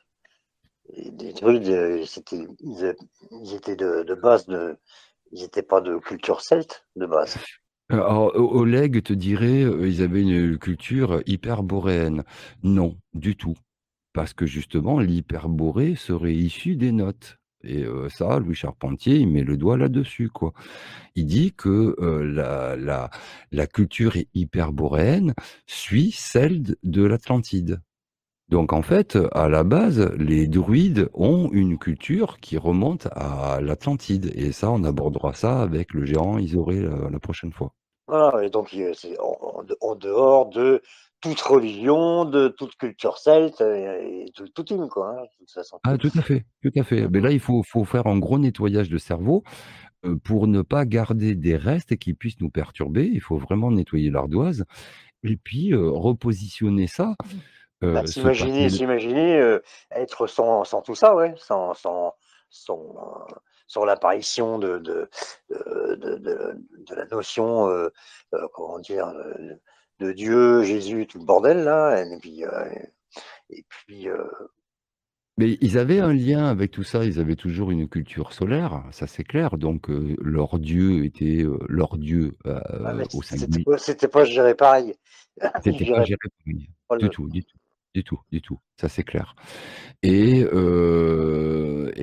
donc, là j'en reviens parce qu'on va aborder ça aussi à Glozelle, parce qu'on l'a déjà abordé nous ici en salon, Glozelle. On a parlé de ces inscriptions. Je vous ai fait, passer des petits, du son qui, expliquait des scientifiques qui expliquaient que oui, effectivement, on a daté plein de choses entre moins 13 000 ans et peut-être beaucoup plus et surtout beaucoup moins parce qu'il y avait des choses qui remontaient à 1400 ans, simplement donc dans c'est un gros brouillon en fait, Glozelle et Louis Charpentier, lui, quand il retrace, le jeu de loi sur le sol français, qui est un chemin initiatique pour les Jacques, donc là, il faut se référer à ce que l'on peut connaître, nous, du Tour de France des Compagnons. Souvenez-vous du livre que vous avez dû lire, pour ceux qui sont les plus vieux. Heu, il y a une intelligibilité, en fait. Les compagnons, les Jacques, faisaient le tour de France d'une certaine manière pour repasser dans certains lieux. Et ce qu'il dit de Glozelle est juste stupéfiant. Et quand j'aborderai Glozelle, il faut absolument que j'interviewe, le petit-fils de Fradin parce que, on va coller les morceaux entre cette émission qu'on a fait il y a peut-être 1 an et demi, 2 ans en arrière, heu, qui était là plutôt pour nettoyer le sujet, pour le mettre en place, avec Louis Charpentier qui lui, nous informe de choses qui sont extrêmement pertinentes, quoi. Donc l'invention de l'écriture soi-disant phénicienne, hem, est une erreur historique, clairement, est une erreur historique. On peut penser que les Jacques, donc les Isaurais, ceux qui travaillaient la pierre, faisaient une transmission à des gens qui n'avaient pas la même langue et donc ils le faisaient par le dessin. Ce qui est toujours le cas pour les compagnons du devoir. Il y a toujours une transmission par dessin, des dessins énigmatiques, des dessins chiffrés, un langage qui nous est inconnu, qui leur est propre et qui remonte au néolithique. Et là, c'est une bombe, clairement. Et ça, quand on va l'aborder, vous verrez que tous les morceaux vont se coller. Ces 4 chapitres qui se suivent là sont juste stupéfiants. Stupéfiant, clairement, quoi. Et moi, j'ai tourné ça dans tous les sens. Je ne vois pas en quoi il a pu se tromper dans son approche. Donc c'est vraiment un pavé dans la mare historique et comment dire? Mythologique parce que, justement, la mythologie vient se coller à l'histoire. Il n'y a pas de mythologie, il y a juste une transmission sous forme de contes de ce qui a pu se passer dans notre passé le plus lointain. Et en fait, les traces qu'on en a maintenant ne sont pas reconnues par la science et par l'histoire, voire par les archéologues, parce que ça remet tout en question. Ne pas oublier quand même que cette notion de déluge ne doit être reçue de personne. Donc, on a relégué Noé à la Bible, on ne parle pas des autres traditions primordiales qui abordent aussi ce sujet sous différentes formes, mais c'est toujours la même chose à la base. On ne veut pas que vous sachiez qu'il y a une cyclologie, et là on revient encore sur cette forme d'eschatologie dont je vous ai souvent parlé, qui est extrêmement intéressante. Maintenant, c'est pas pour mettre en avant aussi quelque chose d'anxiogène que j'en parle. bien qu'il va falloir s'y intéresser fortement, puisque la date la plus proche, c'est 2027. Mais il faut voir ça comme quelque chose qui est un passage initiatique encore pour notre civilisation et qu'il va falloir que nous, on tire notre épingle du jeu pour le futur de l'humanité, comme eux ont pu tirer l'épingle du jeu à leur époque avec ce qu'ils ont vécu pour l'humanité aussi. Je ne sais pas si je me fais bien comprendre. Là, j'ai balancé plusieurs choses. C'est intéressant cette approche que tu as par rapport à, comment dire, par rapport aux Celtes ou qui travaillaient que le bois, qui vivaient dans les maisons en bois. Et ce qu'il y a d'intéressant, c'est par rapport, on a parlé un peu au niveau énergétique, par rapport à tous ces points géodésiques qui étaient marqués par ces dolmens, qui ont servi après. Alors, je fais juste une digression. Ce qu'il y a d'intéressant, c'est le rapport qu'on peut avoir par rapport aux pyramides. Les pyramides, quand on voit qu'il y a des pyramides en Chine, qu'il y en a je sais plus où, qu'il y en a évidemment en Égypte, et puis qu'il y en a en Amérique du Sud, et que ça forme une même ligne, alors que les Égyptiens et les Incas ou les Toltecs, ou je sais plus lesquels, là, qui ont construit les pyramides en Amérique du Sud, normalement n'étaient pas censés se connaître. Mais c'est assez intéressant de faire ce parallèle-là par rapport au dolmen. Euh, tout, tout comme le sieur Mitterrand, je dis bien le sieur, je dis pas monsieur, puisqu'il n'est pas à moi celui-là, il fait partie d'aucun cercle de ma considération, du moins il ne faisait. Entre la pyramide de Gizeh, celle qui se trouve dans la vallée Marveille au-dessus de Nice, et celle qui se trouve devant le Louvre là maintenant. Et je ne sais pas s'il n'y en a pas encore d'autres sur cette ligne-là. Il me semble qu'il y en a une dans le nord de la France aussi. Il me semble qu'il y en a un qui a fait le parallèle avec ça. Ensuite, ce qui a été apporté, alors là j'ai du mal aussi avec ça, quand tu regardes la Vénus de Milo, savoir que les Grecs ont fait ça au marteau et au burin et que tu vois comment c'est lisse, j'ai un peu de mal. Bon, je vais savoir quels outils ils avaient. Mais ce mariage, après, a été amené entre la pierre et le bois, les maisons à colombage qu'on trouve, et bah, Notre-Dame, hein, qui est de pierre et de bois, la toiture, tout, et cette évolution, voilà, c'est arrivé à toute cette évolution, et ce mariage entre différentes contrées, on va dire, entre la Chine, l'Égypte et l'Amérique du Sud, avec les pyramides, le travail géodésique avec tous ces dolmens qu'il y a un peu partout sur la planète et qui marquent des points telluriques énergétiques forts. Enfin, donc cette base que tu amènes et ça ça peut partir on peut aller loin, quoi. Mais c'est très intéressant parce que, alors, pour les initiés, Notre-Dame est un navire, d'accord? Ça, il faut le comprendre. La charpente de Notre-Dame est une coque retournée de bateau. Ça aussi, il faut le comprendre. Ça n'est pas pour rien, tu vois? Encore les notes sont derrière. Alors les notes, sous forme de cagots, clairement. Donc on a déjà parlé des cagots ici. Les premiers charpentiers qui étaient des Jacques, là aussi, pour Notre-Dame, et puis pas que pour Notre-Dame, hein, pour Chartres, pour une multitude de cathédrales, une multitude de petites églises en France, et pas que, hein. Ils ont travaillé sur des châteaux, ils ont travaillé. Voilà, leur spécialité, c'était le bois. Ils sont restés dans le bois parce qu'on leur interdisait de toucher la pierre. Alors c'est marrant parce que cette interdiction-là, elle était donnée par le roi et par les différents, comment dire, maîtres des domaines où habitaient les cagots. Mais peut-être que derrière, il y avait là aussi une continuité avec l'usage des Celtes du bois. Je vais poursuivre ce que tu dis, parce que là, c'est difficile, tu as dit plein de choses, Philippe. On sait que les dolmens et les menhirs en France ont été érigés en France et de par le monde pendant une période de 3500 ans. C'est pas beaucoup, en fait. Mais c'est une période pendant laquelle ces fameux notes ont fait le tour du monde, autant aux États-Unis, Canada, autant, en Corée, au Japon, en Chine et puis d'un seul coup, c'est pas qu'ils ont disparu, c'est qu'il y a eu une continuité. C'est-à-dire que, ces pierres levées, étaient intéressantes. C'était comme si, en fait, il fallait mettre des points géodésiques à la planète, des points d'acupuncture, pour que les autres puissent travailler derrière.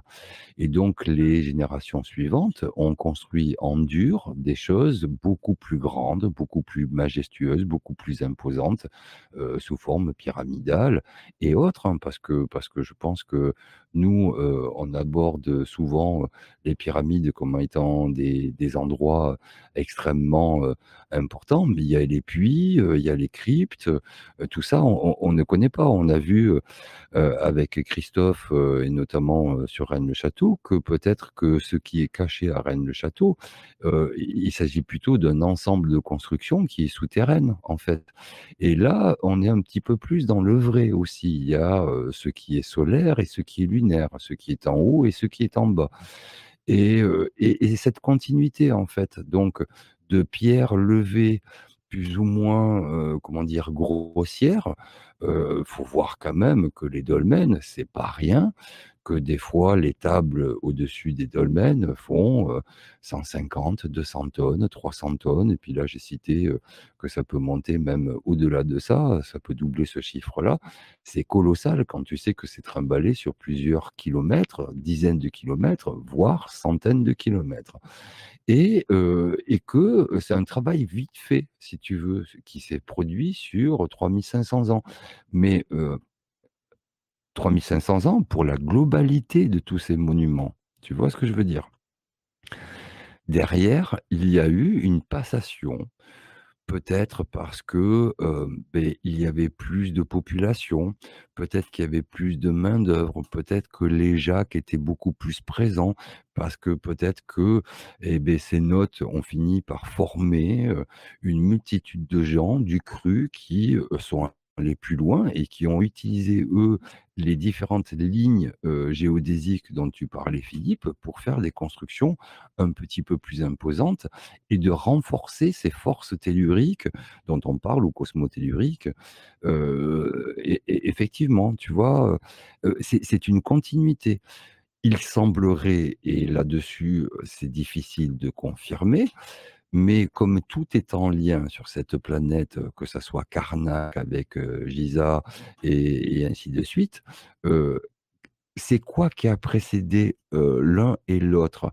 Est-ce que c'est Karnak qui a été fait d'abord ou est-ce que c'est le plateau de Giza?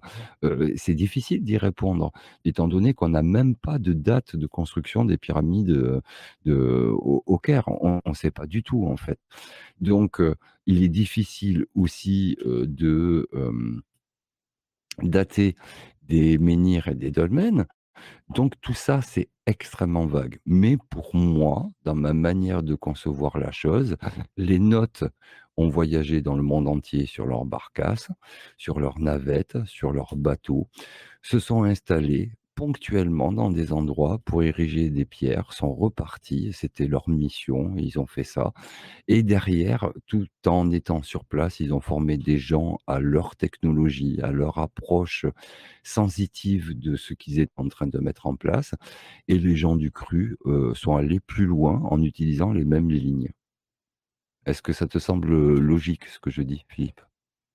De faire enfin, j'étais en train de penser à autre chose.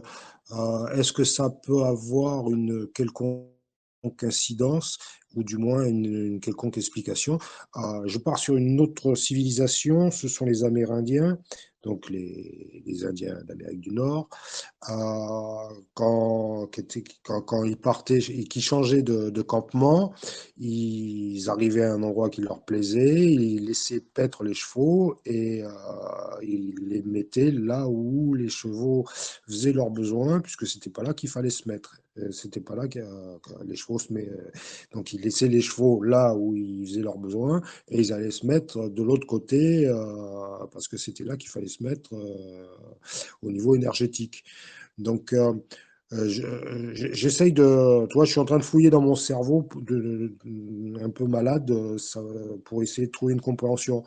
Est-ce que c'était un bornage? Est-ce que c'était marquer des points telluriques parce qu'ils sont chargés bon, là, j'en ai pas autour de moi. Il faut que je me trouve un point énergétique pour pouvoir me recharger. Là, maintenant que j'ai déménagé, que je suis revenu dans le Var. Mais est-ce que c'était un point de concentration pour pouvoir récupérer des énergies? Euh, Effectivement, je ne sais pas, j'ai du mal. Alors, je vais essayer J'ai de, pas en tête. Il faut que je finisse de construire là-dedans dans ma tête à trouver. je vais finir Si je de. puis. Ah, pardon, vas-y, Attends, vas-y. juste, je vais répondre à ton propos, Philippe. Tout ce que tu dis est juste. Maintenant, ce sont des survivants de l'Atlantide, clairement, clairement. Donc, survivants de l'Atlantide ou de Mu, on s'en fout, d'accord? Les deux continents ayant vécu plus ou moins simultanément. Comme ils ont vécu ce grand cataclysme, le but du jeu, eux, derrière, c'était de laisser peut-être une trace, mais c'est pour ça que je te parle d'acupuncture, c'était de travailler sur la planète pour pas que ça se reproduise. D'accord? Donc, leur savoir, avec le peu de moyens qu'ils avaient, et là, il faut reconsidérer la chose quand même au vu du travail qu'ils ont fait, avec le peu de moyens qu'ils avaient, ils ont fait des micro-points d'acupuncture sur toute la planète. Ces micro-points d'acupuncture, les suivants en ont fait des cités, de grands bâtiments, des pyramides, tout ça, parce qu'ils avaient plus de moyens.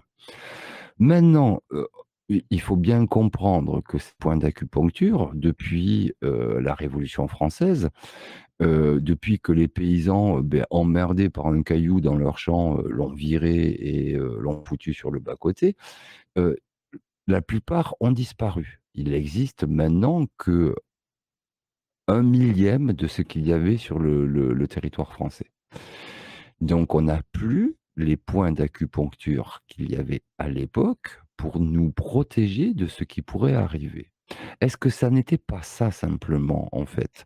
Eux, en tant que survivants, ont fait en sorte que ça ne se reproduise pas tout de suite, pensant que les futures générations seraient suffisamment intelligentes pour ne pas bousiller leur travail.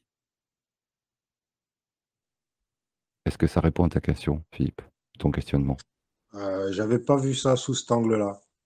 Ouais, effectivement, de boucher les trous énergétiques qui créent des vortex qui ont amené d'autres énergies euh, et qui ont foutu le bazar.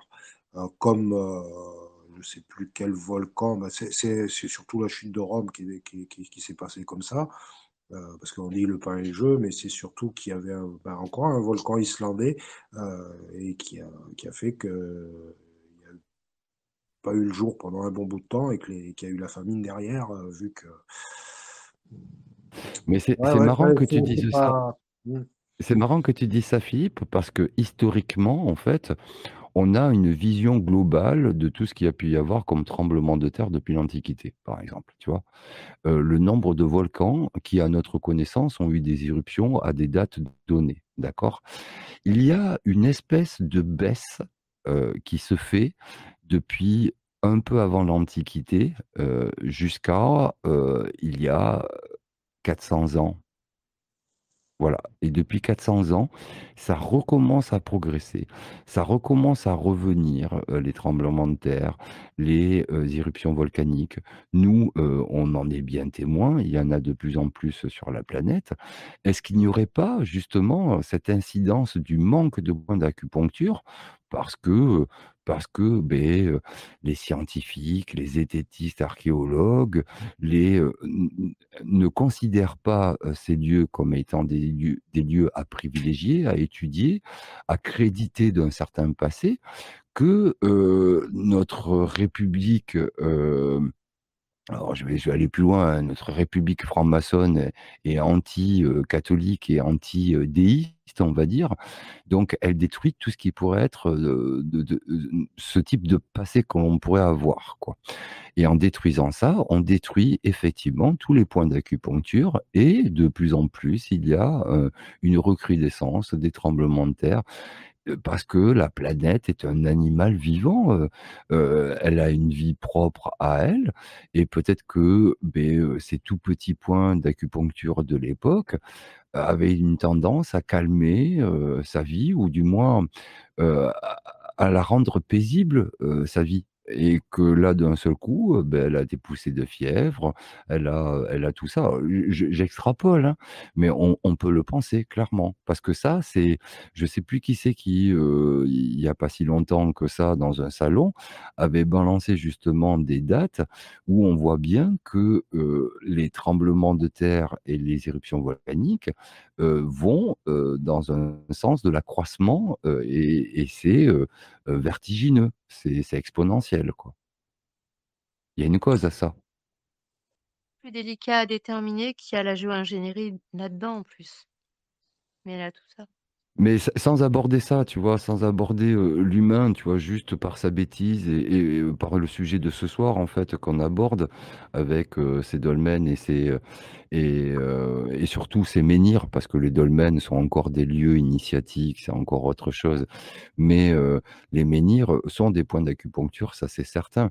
Alors après d'énergie, telluro-cosmique, c'est-à-dire, du sol vers, passe il y en a et des, lieux où il y a une énergie, cosmo-tellurique, il y en a aussi. Est-ce qu'il vaut mieux se mettre dans un endroit où il y a une énergie cosmo-tellurique? Oui, effectivement, c'est beaucoup mieux, ça recharge et ça nous regonfle d'énergie. Si on est dans le telluro-cosmique, c'est assez cancérigène.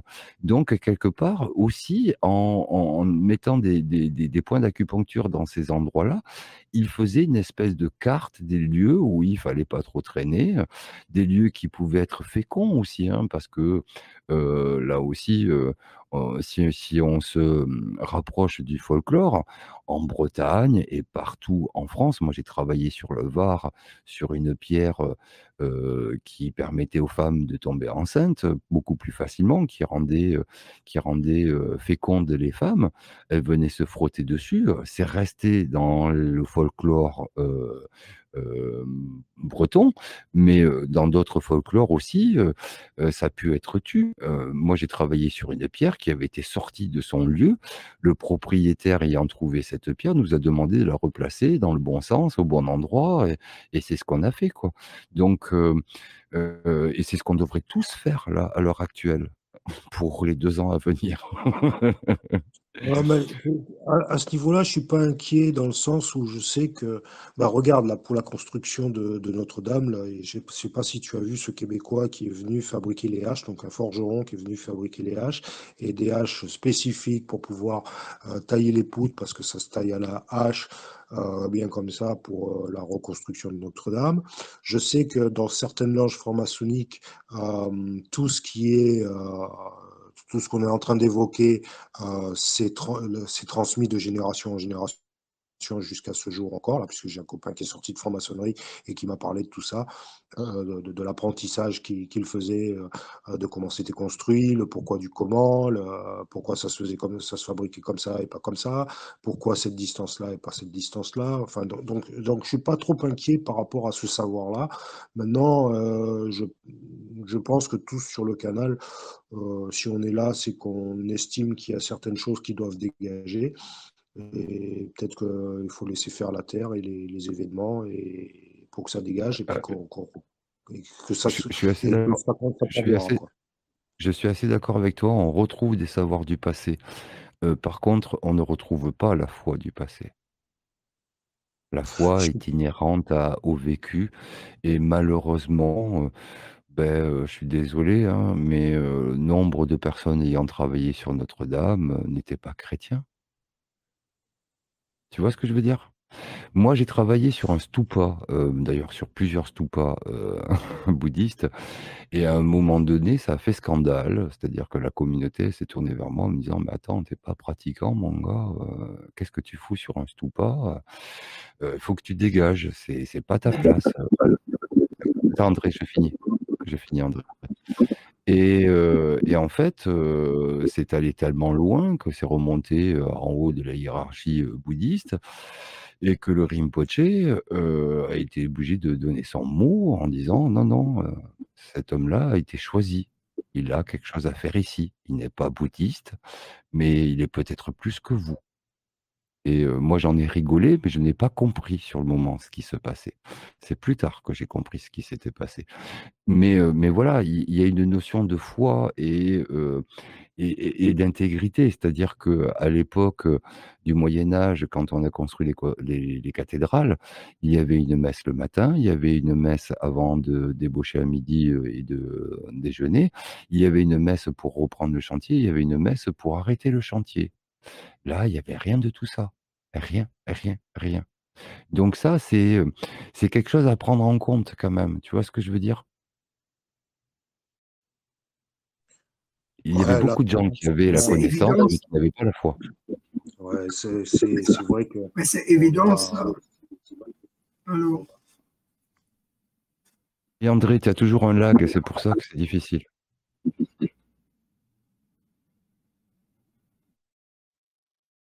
Vas-y, on t'écoute.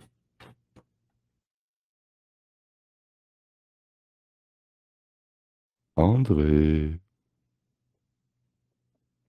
tu me facilites pas le travail. Il va falloir que je découpe. Mais c'est intéressant là ton questionnement, Philippe, parce que tu vois, ça nous amène à avoir des arguties et une approche qui est très intéressante et qu'on oublie en fait de mettre en valeur. Moi, c'est quelque chose qui me touche beaucoup. Tu travailles sur une représentation de ce que peut être le catholicisme en France, qui est éclairant. Ne pas oublier que c'est la base même d'une étoile énergétique, Notre-Dame de Paris, et que en ce lieu-là, bah, tu fais bosser des non-chrétiens qui n'ont pas cette approche, du divin et du sacré, que ce soit dans la pierre ou dans le bois. Moi, ça me dérange beaucoup, et même à l'époque où je n'étais pas bouddhiste et où je travaillais sur les stupas, j'avais au moins cette référence-là. C'est-à-dire que ce que je faisais, je le pensais et je le conscientisais. C'est pour ça que j'ai été choisi, je pense. Mais t'en connais, toi, Stéphane, encore des vrais chrétiens qui auraient pu travailler là-bas? Il y en a peut-être pas, hein, tout Bah, ils sont simplement. pas venus me Parce que, chercher. ouais, dommage. Oui, et puis moi je me serais présenté, je me serais pris la porte parce que c'était pas l'intérêt non plus d'avoir des chrétiens sur le lieu. Tu comprends ce que je veux dire? Hum, Il y hum, a hum. il y a là une destruction, patente, voulue, de ce grand vaisseau, en fait. Après, il faut peut-être laisser faire. C'est Oui, oui, oui, mais moi j'ai aucun doute sur la capacité, de ce lieu-là à rebondir dans le bon sens. voilà. Je l'ai dit plusieurs fois, clairement ici. Oui, je pense. Et puis, je pense que ce sera soudain et je pense que personne ne s'y attend. Une autre question? Un autre questionnement? Une interrogation? Un éclairage à apporter?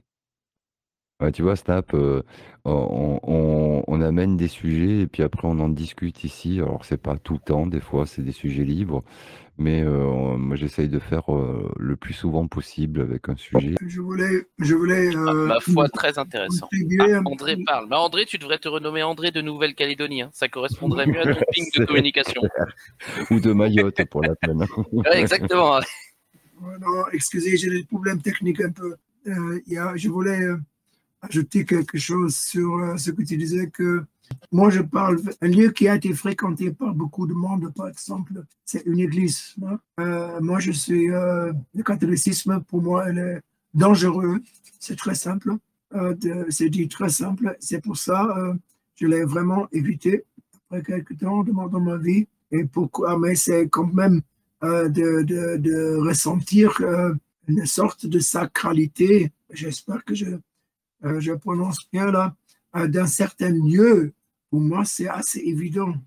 pour moi, c'était très, très fort. Par exemple, j'étais aux Pays-Bas dans une église qui n'était plus une église, d'accord, qui était transformée dans une librairie ou quelque chose comme ça. Je n'ai pas aimé ça.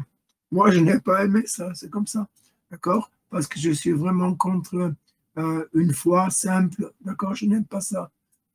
Aussi, ça me... Si quelqu'un ressent la valeur d'un lieu, par exemple Notre-Dame, c'est un lieu, hein, vraiment, on peut ressentir ça sans être chrétien, quoi. Alors là, ce soir, ça tombe bien parce que je viens de lui ouvrir le micro. Nous avons notre ami Jean-Marie qui vit dans une église. Si tu veux bien prendre la parole. Comment tu t'y sens dans ton église, Jean-Marie? Alors, c'est bien parce que je l'ai nettoyée. Elle était salie, pire que Notre-Dame. J'ai des images, des photos qui risqueraient de choquer un chrétien. Mais moi, avec la puissance de ma foi, je pense que c'est les âmes qui m'ont appelé depuis le temps, depuis des années. Ils m'ont dit, viens, Jean-Marie, sauve-nous, aide-nous, il n'y a que toi. Peut-être. Hein. Ouais, je me sens bien parce que j'ai fait en sorte d'y être bien. Mais c'est pas un lieu de vie quand même, ça c'est clair. Jean-Marie, t'as mis tes énergies à les toi. défunts sont contents, il y a de la vie dedans. Il y a moi, il y a mes animaux. Déjà le chauffage, ça coûte cher. Oui. Hein, Jean-Marie, t'as mis tes énergies quand tu as fait ton nettoyage, après tu as mis tes énergies à toi. Ah oui. Donc des énergies saines. J'y ai laissé mon empreinte, j'ai viré le squatteur énergétique qui n'avait rien à y faire. Et c'est plus toi le patron, quoi. Non, c'est pas toi à la base. Je suis désolé. Tu es venu, tu as squatté avec ton fou. Mais toi, tu as une culture qui est proche de ça, donc c'est plus facile. Bah, je suis chrétien baptisé, moi, comme toi. Donc, on a une sensibilité. Je suis arrivé au moment où tu parlais de ça, que si tu n'es pas baptisé, si tu n'es pas chrétien, si tu n'es pas croyant, ça reste un tas de pierres. Mais pour quelqu'un qui est en plus dans les énergies, c'est autre chose. Exactement. Et moi, je pense que c'est une continuité. Donc là, pour André, il y a eu Vatican II. Il faut bien comprendre que Vatican II. Hein, il faut y vivre. Il faut être, comment vous dire, en plus c'est un endroit puissant qui est très ancien. C'est une église. C'est pas n'importe quelle église en plus. Elle est très spéciale. C'est quel saint là-bas déjà? Je sais plus. Tu me l'avais dit. C'est difficile à expliquer, mais encore, je n'en fais pas assez. Je suis dur avec moi-même. J'aimerais, si j'avais les moyens, lui rendre sa splendeur un peu comme à Notre-Dame. Mais je pense qu'ils me disent, c'est à toi d'aller chercher les sous, bonhomme. Tu fais comme là-haut. Hein. Voilà, ils ont été chercher les sous, et les compagnons, ils ont mis tout leur cœur. Parce que c'est les compagnons qui ont travaillé tout ça. Hein, c'est le savoir-faire français. Après, bon, il y a des chrétiens qui disent, elle était mieux avant. Non, elle était sale. C'est comme un cerveau. Il faut nettoyer à un moment. Les énergies, c'est pas bon. Moi, je l'ai connue, elle était sombre à une époque. Je l'ai visitée il y a longtemps. J'ai visité Notre-Dame, en plus, on m'avait expliqué des trucs. Si vous voulez, je vous en parlerai. Et elle était sombre, alors que là, elle a l'air lumineuse et elle est comme elle était, je pense, de base. Après, c'est sûr, bon, les vitraux, je n'adhère pas. Hein. J'aurais préféré qu'on remette les vitraux de Viollet-le-Duc. Hein. Je pense que je ne suis pas le seul dans le cas. Parce que là, les vitraux ne ressemblent à rien, quoi. Là, c'est pareil. Hein, Après, le reste, oui, bon, il y a de la maçonnerie. Jean-Marie, si tu entends, je vais essayer spéculative, pardon. Mais oui, c'est vrai que c'est dégueulasse, mais bon. Mais ça se nettoiera. Je veux dire, s'ils ont sali le truc, ça se nettoie. C'est comme ici. Ce qui est permanent, c'est l'impermanence. C'est pas parce que quelqu'un a dépassé son intention qu'on peut pas la nettoyer et en mettre une autre à la place. Je crois qu'il est parti et qu'il t'entend. Ouais, on entend le coq derrière, c'est pas l'heure. Tu peux lui dire au coq que c'est pas l'heure. Je voulais rebondir sur les vitraux de Notre-Dame, Viollet-le-Duc. Je suis désolé de vous dire, hein, mais c'était un franc-maçon et puis pas un des moindres. Mais il avait quand même le respect du travail à faire parce qu'il y avait une continuité. C'était l'époque où le franc-maçon, il ne savait pas trop où mettre son cul, si c'était dans le côté, justement, comme tu l'as dit, spéculatif de ce qui est maintenant, c'est-à-dire cette franc-maçonnerie spéculative, et à l'époque, cette franc-maçonnerie opérative avec des restes justement de ces corporations et de ces gens qui continuaient à travailler comme dans les corporations, malgré le fait qu'elles étaient interdites depuis 1776. Alors, il faut savoir que les vitraux des vieilles cathédrales en France, c'est une chose très particulière. Déjà et d'une, le verre était travaillé à froid, ce qui n'est inentendable maintenant. Ils avaient une technologie de façonnage du verre à froid, d'accord? On y arrive en labo maintenant sur des toutes petites quantités. Eux, ils le faisaient sur des surfaces énormes. Donc on n'a pas la capacité de comprendre leur manière de travailler, qui était plus en lien justement avec la manière de couler les pierres à Machu Picchu. Voilà, et ça aussi, il faut l'entendre. Donc on les coulait à froid, les pierres, là-bas aussi. Donc voilà, il y a des traditions, il y a des technologies qui ont disparu, qui sont peut-être encore entretenues par certains Jacques, mais qui font vraiment très attention de ne pas les utiliser, histoire de ne pas être dans le collimateur. Moi, je pense que dans les transmissions, et là je rebondis sur le propos de Philippe, il y a une transmission du travail à faire, du travail effectif qui doit être fait, avec un outil qui doit être fait. Mais est-ce que ça se fait de la même manière qu'à l'époque? Je suis absolument pas sûr. Fulcanelli parle dans Le mystère des cathédrales, justement de cette utilisation du verre à froid, et il passe un long moment en disant que c'est un des plus grands secrets hermétistes, et pour cause, parce que si tu sais travailler le verre à froid, tu sais travailler la pierre à froid aussi. Donc il y a là vraiment un très grand secret qui nous échappe et qui à l'époque était fait par des corporations. C'était leur job, ils faisaient ça en secret, ils amenaient les vitraux, ils les sertissaient dans du plomb et puis c'était fini. Mais le travail de labo, c'était un travail de labo, même si c'était une tente, même si c'était juste un petit endroit. Il était isolé du regard et il en allait de même pour certains tailleurs de pierre et pour d'autres pratiques, notamment celle de la forge, parce que celle de la forge, c'est quand même aussi très, très spécial et très, très mystique. Pour finir avec le propos, et c'était pour rebondir au propos de André de Normandie, et je ne sais pas s'il est toujours là. Depuis le Vatican II, depuis 1962, effectivement, il y a un gros problème avec les églises. On peut s'y sentir mal parce qu'on a tout bougé à l'intérieur et que l'hôtel, en le déplaçant, beh, on a changé les centres énergétiques. Sauf a priori chez toi, Jean-Marie, on a discuté tous les 2. Mais pour la plupart des églises, ça a vraiment changé, toute l'énergie et effectivement, c'est un repoussoir à pratiquants et la chrétienté et le catholicisme ont perdu 60 de leurs pratiquants après 1962, donc c'est absolument colossal, quoi.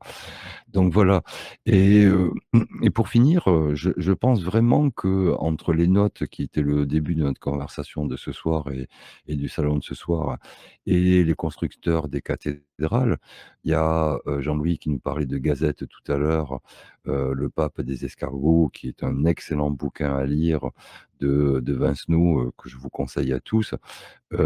L'explication, elle est donnée. Il y a eu une transmission, au travers des millénaires de techniques, pas de technologie, de techniques, de sensibilité qui nous échappent complètement maintenant, qui sont plus ou moins en train d'être réétudiées par les géobiologues, par diverses radiesthésistes et puis peut-être qu'un jour, les forgerons, reprendront le boulot, d'une autre manière, avec une autre intention et c'est ce que je souhaite. Mais il y a une continuité, ça c'est certain, c'est-à-dire qu'il n'y a pas eu de perte de savoir, ni de perte de lieux, comment dire, sacrés. Il y a eu une continuité, au travers d'autres édifices, d'autres constructions qui se sont peut-être superposées aux 1res, mais c'est pas grave. Les lieux ont toujours été utilisés dans le même sens et avec la même optique. J'ai une petite, si je peux intervenir, est-ce que Je t'en prie. c'est à propos de la quand j'ai visité Notre-Dame, je suis tombé sur une dame qui nous faisait visiter et à un moment, C'est à propos justement du transfert de savoir à travers les siècles. La dame est venue et nous a dit, voilà, on sommes allés au transept et nous avions de chaque côté les deux rosaces. Vous savez, là, il y a la rosace nord qui nous a dit elle est à 80% plière. Elle n'a pas trop bougé parce qu'elle n'est pas au soleil. La rosace sud, elle, par contre, a été refaite par les compagnons du temps de Violduc.